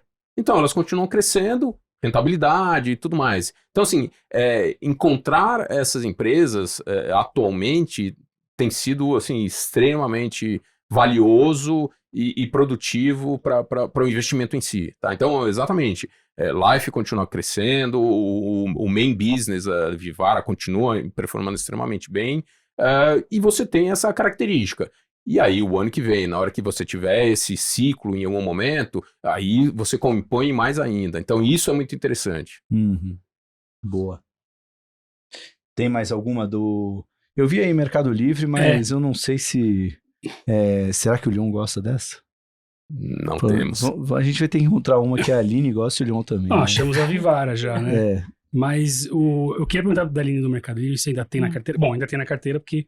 ela já me contou, mas até porque na última vez que a gente se encontrou num programa, ainda na outra encarnação, você contou uma história muito interessante sobre isso. Que você... aquele episódio lá na Bloomberg, né? Que você comprou um gato no Mercado Livre. Aliás, vão me cancelar. Não, acho que não. Um dado... Não, só deixar claro para as pessoas que o gato não foi entregue numa caixa eu que veio... Eu fui buscar. Ela foi buscar o gato, né? Nas melhores condições possíveis. Aquilo era final de 19, antes da pandemia. Uhum. E eu não fazia ideia do que era o Mercado Livre. Não era consumidor, nem passava ali no meu... Vou comprar alguma coisa, nem sabia o que era. Hoje uma vez por semana, alguma coisinha no Mercado Livre aparece lá em casa. Compra até feijão. Não chego a esse ponto, mas sempre que eu vou ver alguma coisa... Peraí, deixa eu ver no Mercado Livre antes. Já virei um usuário. Mas conta essa história que é legal. Não, então, por que eu contei essa história? Para exemplificar o quão longo, a gente chama de long tail, né? O quão profundo é o número de SKUs, né? De itens que o Mercado Livre vende. Então, ele vende desde um computador até, literalmente, animais de estimação. Se você for lá no site da Meli hoje, tá, sei lá, Bulldog, ou então Rottweiler, ou então, sei lá, o gato, como no meu caso, você vai encontrar. E eu tava procurando, enfim, eu queria comprar um gato de uma raça específica, né? Eu fui lá, encontrei no Mercado Livre, e eu paguei pelo Mercado Pago, e aí eu fui na casa da pessoa, quer dizer, buscar depois. Então, só para mostrar o quão longo é o tail, né? Número de SKUs que a empresa tem. Se a Luísa Mel tiver ouvindo esse episódio, vai vir até aqui. Mas ela é uma empresa que eu não sei se ela é cara para os padrões do varejo ou do e-commerce. Como é que ela é cara. Olha, já negociou 200 vezes PI. Agora tá só 45 vezes, vai. É uma empresa que, sim, ela é cara. É uma daquelas que é cara e acho que vai ser sempre cara. Como uma VEG da vida ou uma Raia, né? Porque o nível de execução, de entrega, de crescimento dessa empresa é algo fora do comum. Então, o que tem sido a nova vertente do Mercado Livre? Ela continua crescendo o GMV, continua ganhando market share, né, dos outros concorrentes, mas o maior driver de rentabilidade dela agora tem sido a questão de ads, né, de propaganda, isso, dentro do próprio site. Então, o tráfego da Meli ficou tão grande que hoje em dia o seller, ele prefere fazer uma propaganda dentro do Mercado Livre, pagar, né, para impulsionar o conteúdo dele dentro do site da Meli do que no Google.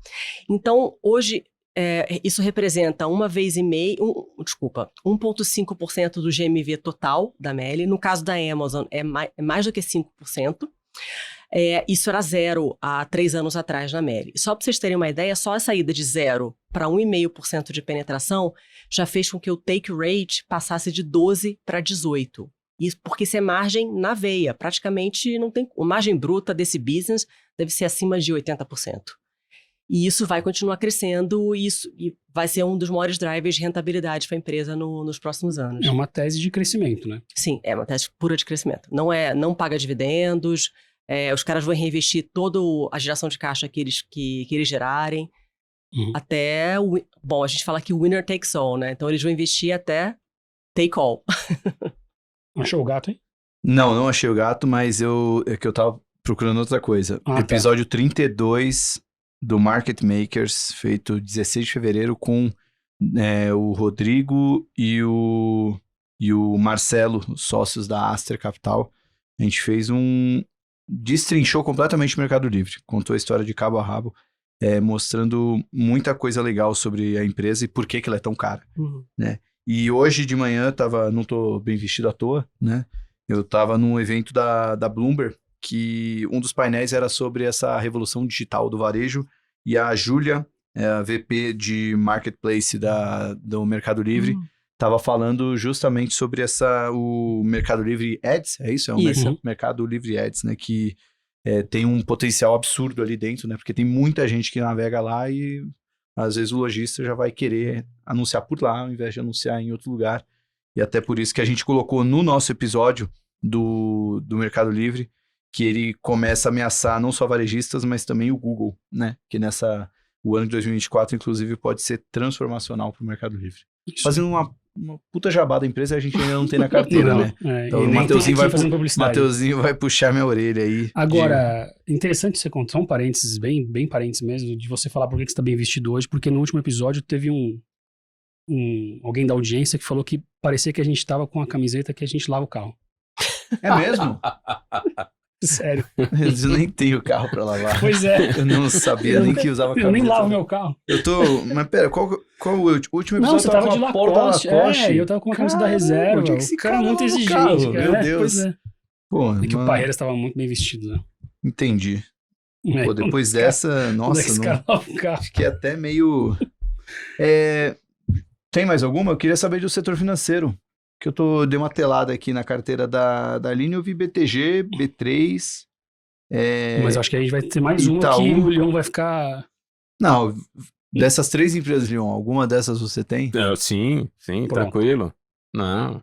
Quer falar um pouquinho das teses, então? Não, pega a carteira da Aline, não tem problema. Não então. Mas Itaú, primeiro olhando para os bancos aí, Itaú, BTG, o que tem um pouco na tese aí? Não, a tese é muito simples. Itaú, enfim, o banco enfim, de melhor execução também, entre todos os bancos, tirando o Santander, claro.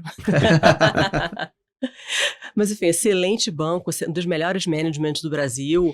É um banco que consegue se reinventar a todo tempo, né? Não, assim... Então, mas é uma tese muito simples. A gente passou por um período, falando de bancos como um todo, né? Em que um período de que, os bancos estavam reduzindo o ritmo de empréstimos e você estava tendo uma alta de inadimplência muito grande também. Aparentemente, a inadimplência fez pico no segundo tri para todos os bancos. O Bradesco ainda não. O Bradesco está dizendo que talvez seja agora no terceiro pico. Mas os outros bancos, Itaú, Santander, Banco do Brasil, etc., já estão sinalizando que eles vão voltar a reacelerar crescimento de carteira. Então, a tese é simplesmente essa: reaceleração de crescimento de carteira, a inadimplência fez pico, o retorno sobre patrimônio, o ROI, começa a melhorar daqui para frente. E é por isso que a gente gosta dos bancos. Então, o Itaúzão, né? É basicamente essa tese. O BTG tem a cereja do bolo adicional de que ele tem um beta maior em relação ao mercado. E também ele captura melhor essa melhora no mercado de capitais que a gente espera para 24. Legal. Tem alguma, Leon? Não, as posições que a gente tem são exatamente essas. Itaú, BTG, a gente tem um pouco de Santander também. Aí, ó. Ai, que bom. Eu imagino que ela seja restrita, então não possa ter. Mas a dinâmica é exatamente essa. Tem um adicional também, eu sempre gosto de colocar isso, que a gente volta para o assunto inicial, né? Que é o custo de capital. Os bancões, nos últimos 5 anos, sofreram uma competição desleal, né? Que era justamente todas aquelas fintechs que todo mundo adorava e que iam transformar o mundo. Só que elas tinham dinheiro grátis, né?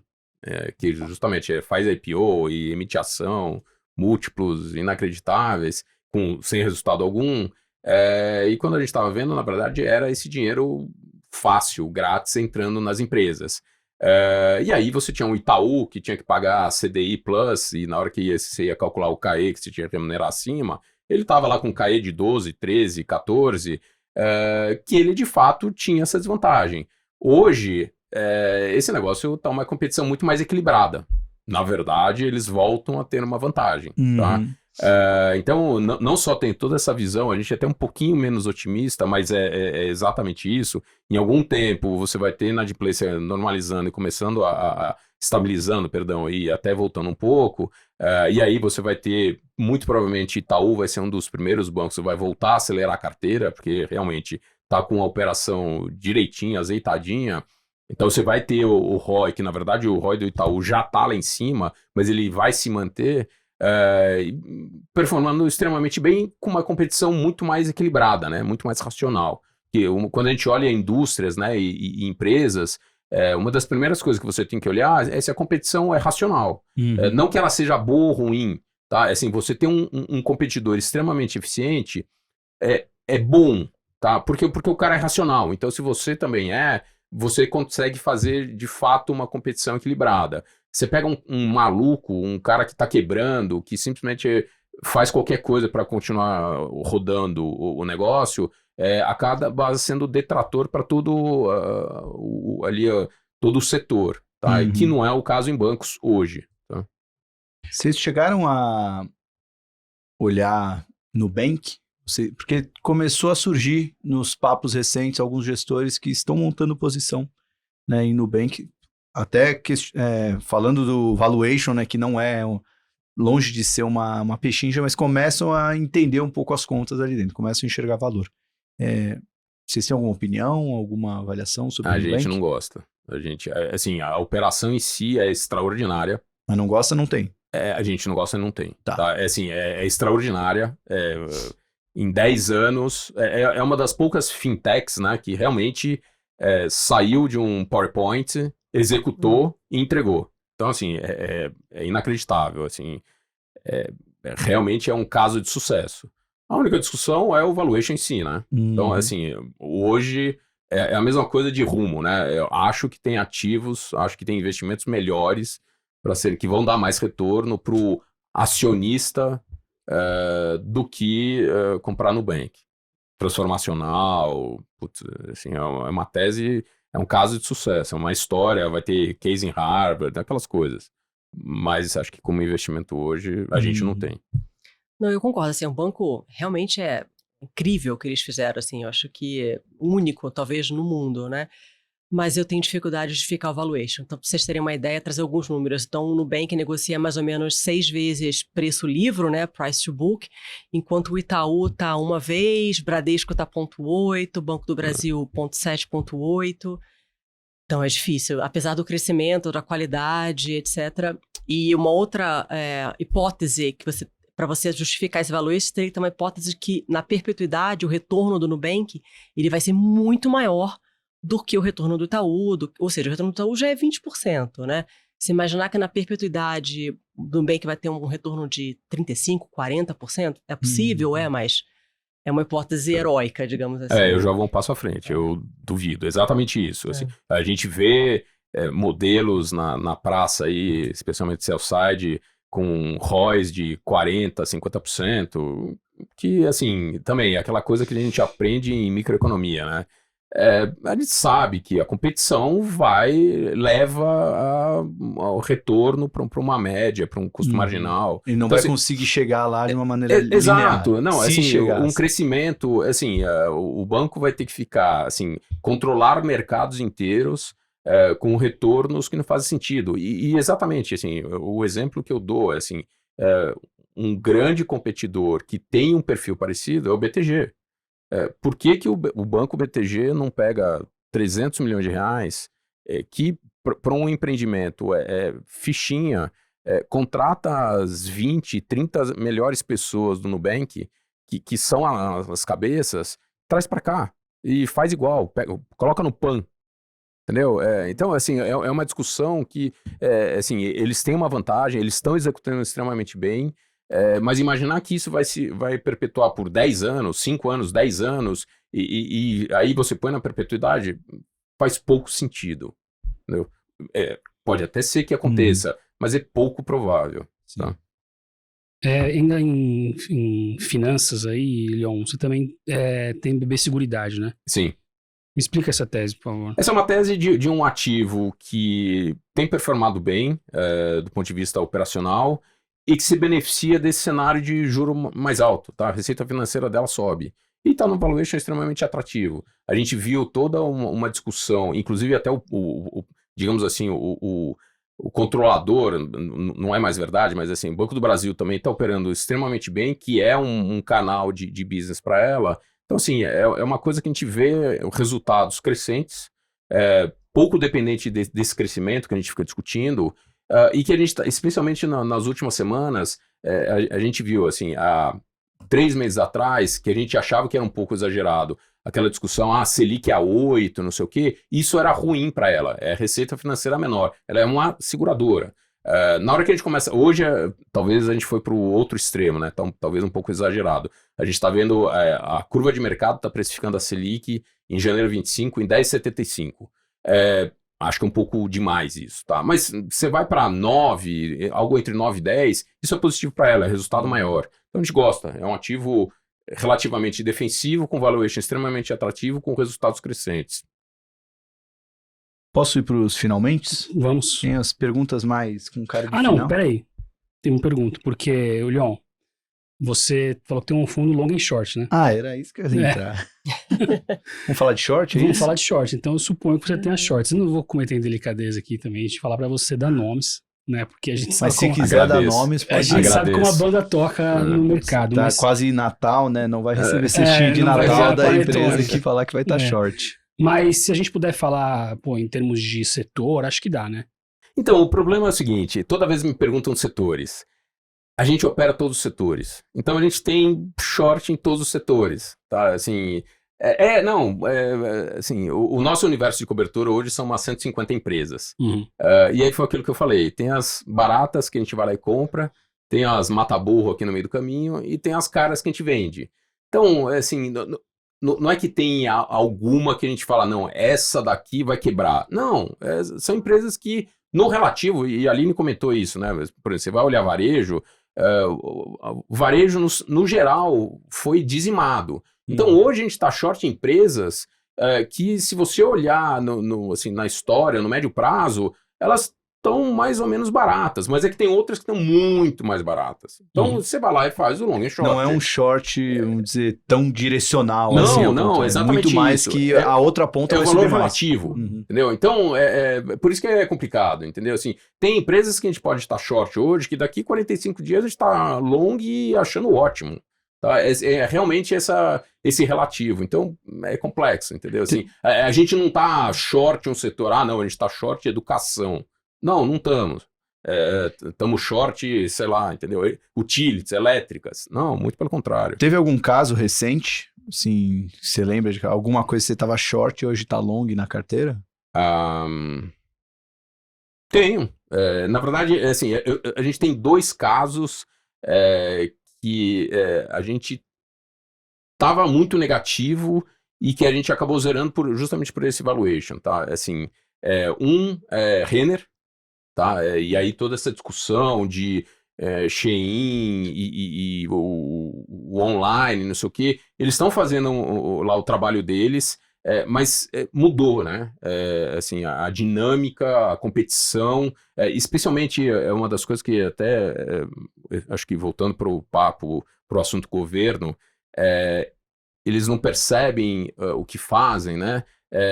Essa decisão desse remessa conforme, de você oficializar o processo de importação, e quando eu digo oficializar tá bom, você vai lá e paga imposto.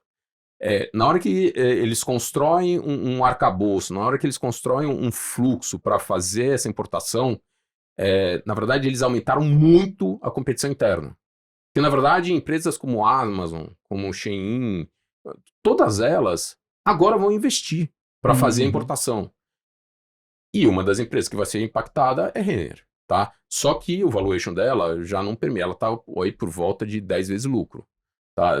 Essa é uma empresa que negociava a 15 vezes você comprava, negociava a 20, chegou a negociar mais do que isso. Então, assim, mudou a situação, o ambiente competitivo. Só que a 10 vezes não faz mais muito sentido você estar short. Tá? Então, esse é um bom exemplo de coisas que a gente não gostava pela competição, só que o valuation foi para um ponto que você fala, já fez o seu papel e vamos agora ver o que acontece. Tá? Então, assim, essa é uma das que a gente está monitorando ativamente para falar, bom, se mudar alguma coisa, a dinâmica, a gente começa a montar comprado.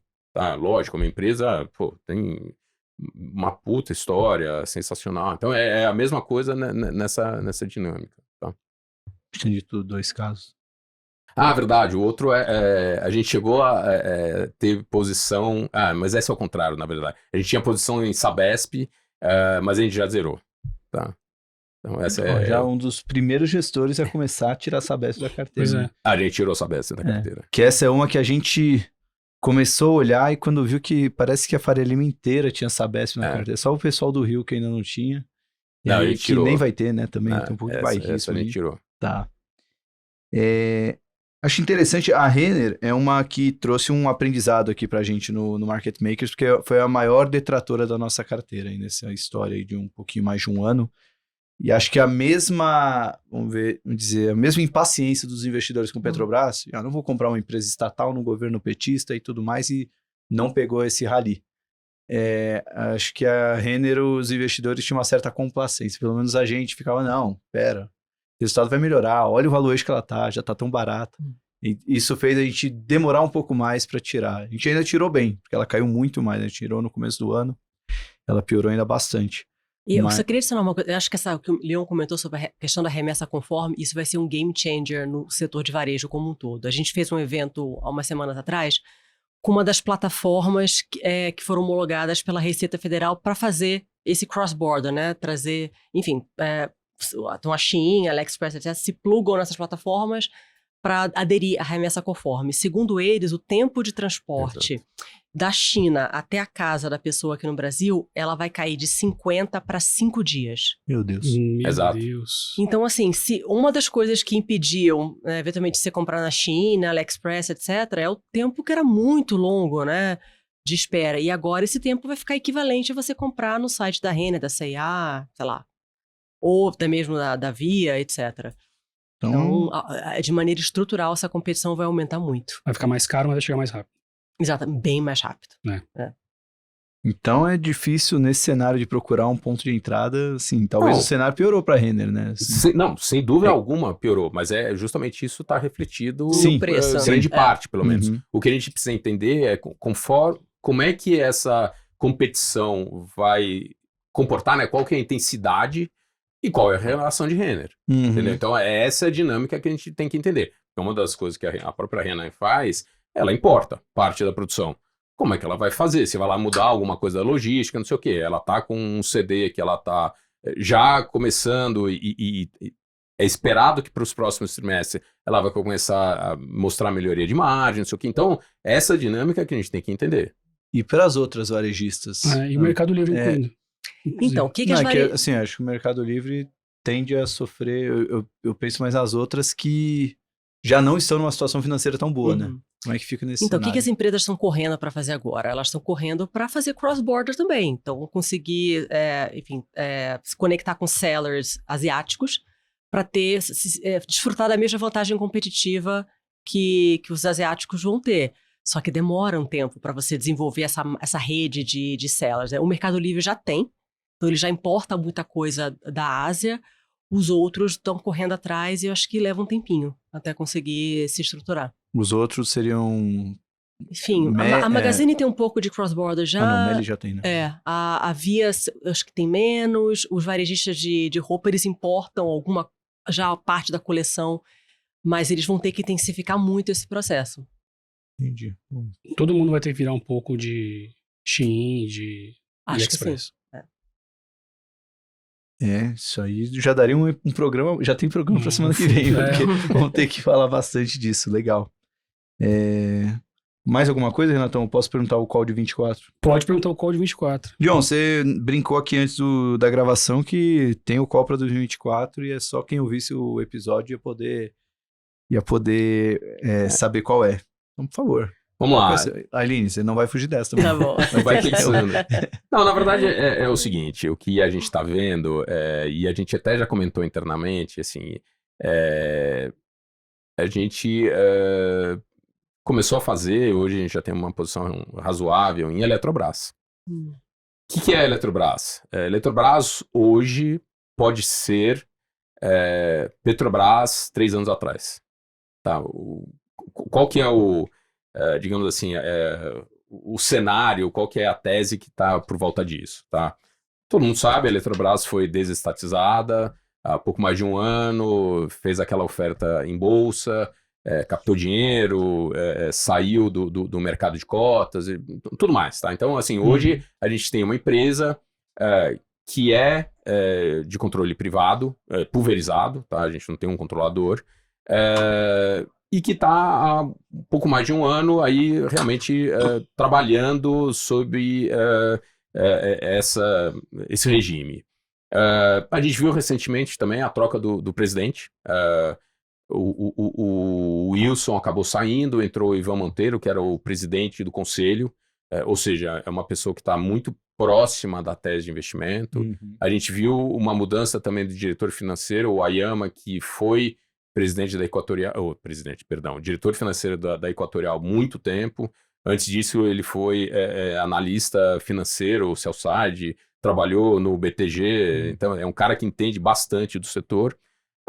E mais algumas pessoas, a Carla, que era RI da Petro, foi para lá também, sentando, assim, dando um segundo fôlego para a empresa. O que a gente está enxergando?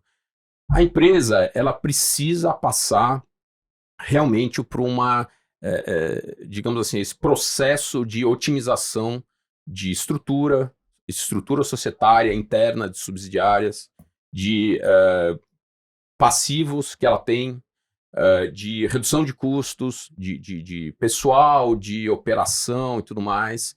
Então, e ela estava fazendo isso relativamente devagar. A gente viu nesses últimos 12 meses aí, até por restrições de acordo do próprio processo que foi aprovado no Legislativo, isso estava devagar. E o que a gente está vendo é que, nessa nova etapa, isso vai começar a acontecer de uma maneira mais acentuada. Então, na verdade, nos últimos 45 dias, a gente já saiu um comunicado ao mercado da empresa que ela vai tá começando a fazer o processo de reestruturação de Furnas. Ela já vendeu participações que ela tinha pequenas, em ativos, Copel, até acho que em CESP, Auren, que ela tinha no balanço, que eram completamente irrelevantes. Então ela está já começando a otimizar a alocação de capital dela. Acho que a próxima que ela vai fazer é de transmissão paulista. Ela tem uma posição gigantesca que ela vai vender a mercado, ou vai vender para alguém, entendeu?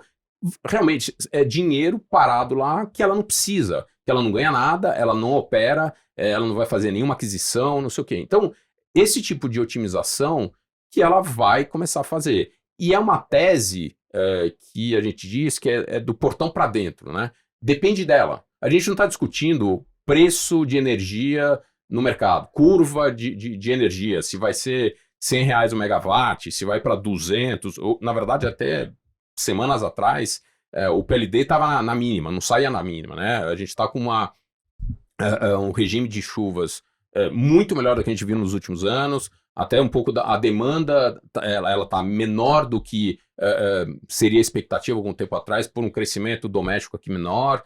A gente viu geração distribuída, que então também desloca um pouco a demanda, né? Você vê uma demanda aparente menos pujante. Então, assim, a gente não está discutindo isso. Isso tudo para frente tem lá a curva, vai melhorar, não sei o quê. Mas não é isso. A gente está vendo da porta para dentro essa otimização, essa reestruturação, essa organização da empresa. Choque de gestão. Choque de gestão. Que nos próximos trimestres, não é alguma coisa que você vai ver no terceiro tri, porrada. Não é nada disso. Mas você vai ver nos trimestres acontecendo e a empresa, é aquela coisa, você vai começar a ver, de repente ela está começando a gerar caixa, otimizou a dívida, vai ter curva de Eletrobras, né, de dívida de Eletrobras, ela já fez uma emissão gigantesca agora, vai começar a juntar todas os caixas das empresas, das subsidiárias, vai fazer gestão de caixa, coisas assim e aí quando você olha especificamente o Ivan é um cara que tem, vamos lá, ele foi diretor financeiro do Banco do Brasil, depois ele foi diretor financeiro da Petrobras, na época lá, 2015, eu não lembro exatamente, mas ele pegou o pepino, assim, realmente teve que descascar, e depois ele foi CEO da Petrobras. Então é um gestor, né, é um executivo que tem grande experiência em fazer gestão de empresas gigantescas, que são empresas que têm relacionamento com o governo, tá? Então ela não é mais estatal, mas é uma empresa que tem que ter um relacionamento lá, tem que conversar com o ministro. E é um cara que tem muita experiência em fazer isso. Então, assim, na hora que você olha 18 meses, 24 meses, é uma coisa assim que chama muito atenção. O Ivan, ele entrou quando o Pedro Parente saiu, né, na greve dos caminhoneiros. Acho que sim. Acho que ele trocou. O Pedro saiu e ele virou o CEO. Ele era o CFO. Sim. Justamente entrou o Pedro e ele como CFO e aí teve a troca. Tá, e aí ele ficou até pouco tempo atrás. Legal. A Aline tem na carteira também, né, Eletrobras? Tem o Eletrobras também. Quer complementar alguma coisa? Não, é que eu queria... tá. É que eu queria ver o call de 24 dela. Não, mas é que ela tem... ela já tá preparada pro call de 24. Beleza. Não, assim, perfeito. Eu concordo tudo com o Leon falou. Na verdade, sofri bastante porque essa carteira é um pouquinho antiga, então o papel... Enfim, sofri quando o Wilson saiu, mas eu concordo super. Acho que a empresa está em ótimas mãos com o Ivan e com o Hayama. Vai ser um super case para o ano que vem. Boa. E qual o call de 2024 de Aline Cardoso? Então, eu apostaria na Localiza no ano que vem. Eu acho que a gente vai ter 2 trimestres talvez fracos, tá? Uma depreciação um pouco mais alta, e eu tenho alguns clientes comentando que não querem tocar no Localiza nesse exato momento, mas eu acho que para 24 me parece ser um céu de brigadeiro. Assim, então, como eu falei, um cenário competitivo muito benigno, você tem taxa de juros, que o papel é sensível à taxa de juros e também ajuda a aumentar a demanda por seminovos e a demanda pelo RAC. E você tem uma via de crescimento, tanto de carro para aplicativos, como o que eles chamam de o meu, né, que é o carro por assinatura, uma avenida de crescimento assim, estrutural muito grande, que a empresa deve surfar pelos próximos anos. Então, é um papel que o papel está 15 vezes PI. Sendo que no passado negociava 20 e poucos, né? 23, 25. Chegou a negociar 30 vezes. Então, extremamente barato e com earnings momentum, que a gente diz, né? Momento de crescimento de lucro para frente. O meu é o meu, né? Que meu, isso. Quando eu vi, eu pensei, nossa, parece o Bolsa. Paulista, né? O Bolsa. Que eu ia comentar esse aí já tem o selo Lyon de qualidade, aqui gosta de Localiza, já. E qual é o short de 2020? Não, brincadeira, esse aí eu não vou colocar o Lyon nessa. Vamos pro ping-pong? Vamos. Lembrei, tinha uma na cabeça que Pessoal, mais uma, a última, hein? Prometo, se meu cérebro ficar quieto depois.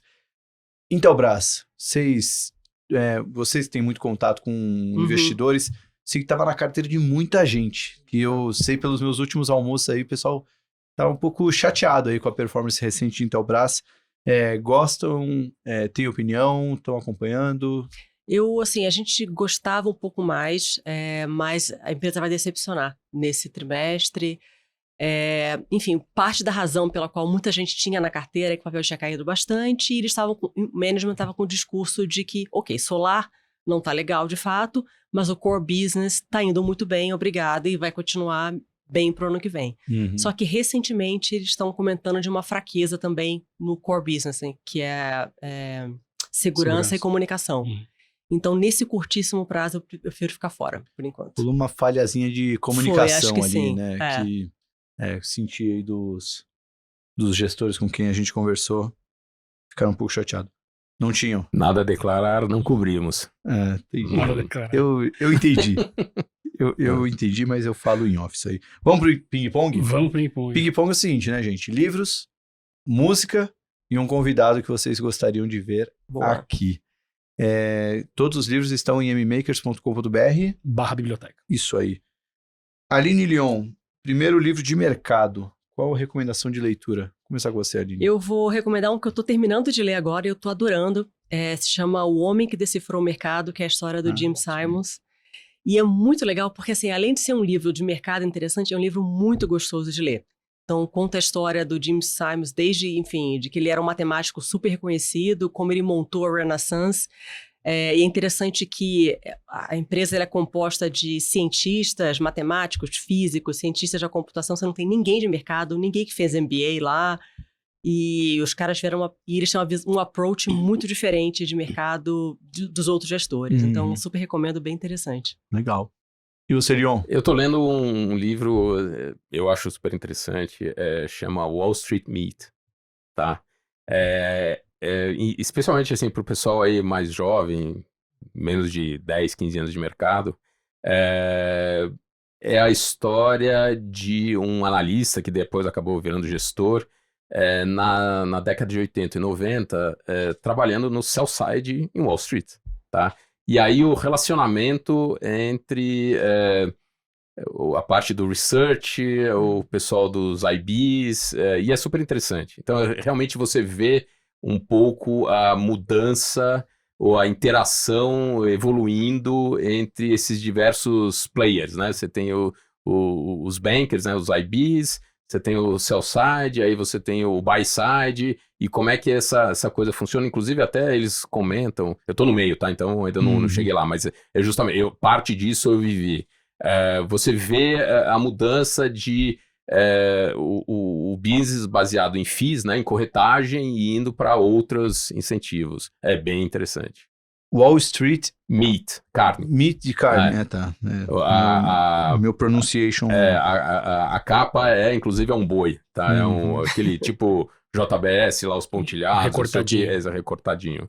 Então é bem interessante. Esse aqui é novidade. Esse bom. Nunca apareceu. Vale a pena. Novidade na lista aqui de recomendação. Inclusive ele não é muito novo não, tá? Já tem algum tempo. E eu gostaria de fazer um parênteses, tá? Eu sempre recomendo, é um livro, eu já comentei da outra vez, Why Nations Fail. Sim. Esse livro é fundamental para as pessoas entenderem o que acontece no Brasil. Na verdade, em todos os países, tá? Inclusive, a gente nem comentou, Argentina agora, final de semana, eleição, não sei o quê. Assim, é uma coisa, entender essa dinâmica, existe em português, porque as nações fracassam. É leitura obrigatória. Você adquire, você entende um framework, né? Uma maneira de pensar para você entender essas situações. Recomendo enormemente. Muito bom. Aline, um livro livre. Tema livre? Então, eu gosto muito de música, né? É um livro que eu li há pouco tempo que eu adorei, foi a biografia do The Smiths. Se chama A Light That Never Goes Out. E assim, eu sou apaixonada por essa época de Manchester, começo da década de 80. Muitas bandas incríveis saíram de lá, além do The Smiths, Joy Division, New Order, Happy Mondays. Então conta tudo sobre essa época de Manchester, e é delicioso. Muito legal. Maravilhoso, adorei a recomendação. E você, Leon? Puta, o que eu leio, mas não tem um título, são sobre vinhos atualmente. Vinhos? Vinhos. Eu sou um ignorante, tá, no setor. Mas eu tô tentando aprender sobre o assunto. E, O negócio é beber, né? Não. Eu já assim, fui em uns 6 jantares de degustação e falou, o que você aprendeu? Era pra aprender alguma coisa? Eu vejo a Mas pessoa às vezes falando aprende, e eu fico lá... Não, então, mas é o negócio de realmente... entender um pouco das vinhas, das uvas, das regiões, mas eu também sou um puta ignorante, eu não entendo nada. Eu queria saber mais, mas eu tenho medo de... Ah, não, enochatos? Não, pelo amor de Deus. Não. Tem Não, é curiosidade pessoal, eu não abro a boca, eu vou nesses lugares, bom vinho. E tem uma piadinha interna, eu da minha esposa... que quando começa o pessoal, não, eu sinto o cheiro de couro molhado, aí ela vira e fala, eu sinto, como é que é? Toques de uva. Então o dia que eu Couro entendi... molhado, né? Umas coisas assim que você fala, cara, quando que você colocou couro molhado na sua boca? Mas, não, entendeu? O dia que eu entender o uso do amadeirado já vai ser... Já vou me achar um enochato. Mas, agora a parte short da biblioteca, né? O livro para não ler, a anti-recomendação de livro. Tá, assim, eu acho que vale a pena ler. Eu sou daquelas pessoas que lê tudo, eu leio até rótulo de shampoo, se deixar. Vai ter que ler nosso livro. Eu vou ler o livro de vocês com certeza. Eu não acho que, assim, acho que vale a pena ler tudo. Se o livro for chato, para no meio. Então essa é a minha filosofia. E como parar um livro chato no meio? Já parei vários. Já parei vários. Eu ia falar exatamente mesmo. Livro não se desrecomenda, se lê. Entendeu? Assim, não gostei desse livro. Tá bom, você para na página 32, não tem problema, larga. A vida é muito curta pra terminar livro bom. Exato, não, concordo, mas assim, falar de um livro que eu não leria, ainda não encontrei esse livro. Não. Pelo menos você tem que começar a ler pra falar, puta, não gostei. Então, mas a Aline ia falar um título. Não, vou falar um que assim, eu não terminei, assim, eu terminei de ler, mas ele foge do short mesmo. Eu confesso que eu pulei vários capítulos, porque é um livro que é super importante, seminal, que é o livro do Kahneman, Rápido e Devagar, mas o livrinho difícil. Você leu mais rápido que o normal, né? Eu li mais devagar do que eu deveria, e eu pulei vários capítulos. O problema é que ele fica se repetindo muito, e isso cansa um pouco. Não, um dia a gente vai fazer pode ser um debate literário. Pegar os defensores do Rápido e Devagar e os anti-recomendação e a turma do Taleb mas também. Eu acho que é igual a questão do short, sabe? Não é uma desconfiança nem uma depreciação do conteúdo, mas é mais a questão não, do teve por exemplo, alguém que depreciou. Acho que foi o Oshé, né? Não, mas foi do todas Taleb. As críticas é a mesma que a Aline fez, que é um livro que poderia ser um artigo. Poderia ser um... ele poderia ter um texto do número de páginas. Agora que ela falou, eu me lembrei de um. Tem aquele livro, Snowball. Do Buffett. Do Buffett. Cara, desculpa. Alguém já viu fisicamente o tamanho da... Cara, tem páginas. Aqui, ele é um negócio, assim, cara... É uma bola de neve. Eu confesso, eu só comprei porque era uma época de promoção na Saraiva, que eu paguei R$9,90. Pois é. Eu não paguei... acho que devia vender se você comprasse um pacote de folha, ia ser mais caro. Se comparasse as folhas... Uma resma. Foi 1.000 folhas, R$10. Exatamente, assim... Pô, estamos falando do Warren Buffett, é um cara interessantíssimo, história riquíssima, não sei o quê. Cara, assim, tem lista telefônica que é mais curta, né? É mais resumida. Então, eu acho que é isso. Eu paguei realmente isso, 1 centavo por folha. Foi exatamente 1.000 folhas. Esse múltiplo aí tá muito bom, hein? Tá lá em casa até hoje. Leu inteiro? Não, nem, pô, eu li umas 10 páginas e falei, meu Deus. Exatamente. Não é possível. Mas a gente dá aquela... Entendeu? Não, acho que o dia que ele topar nosso convite, aí eu leio. Aí não, agora eu vou ter que... Não vai dar tempo. Uma música e por quê? Bom, já que eu citei o livro do The Smiths, então eu vou citar How Soon Is Now, que é a minha música preferida deles. E você, Leon? Eu gosto Radioactive, do Imagine Dragons. Legal. É uma música que eu gosto do som, da dinâmica. Quem canta isso? Imagine Dragons. Imagine Dragons, é verdade. É verdade. E o que falta? Convidado. Um convidado que vocês gostariam de ver aí sentado no lugar de vocês, contando a história deles ou falando da visão de mercado pro Market Makers.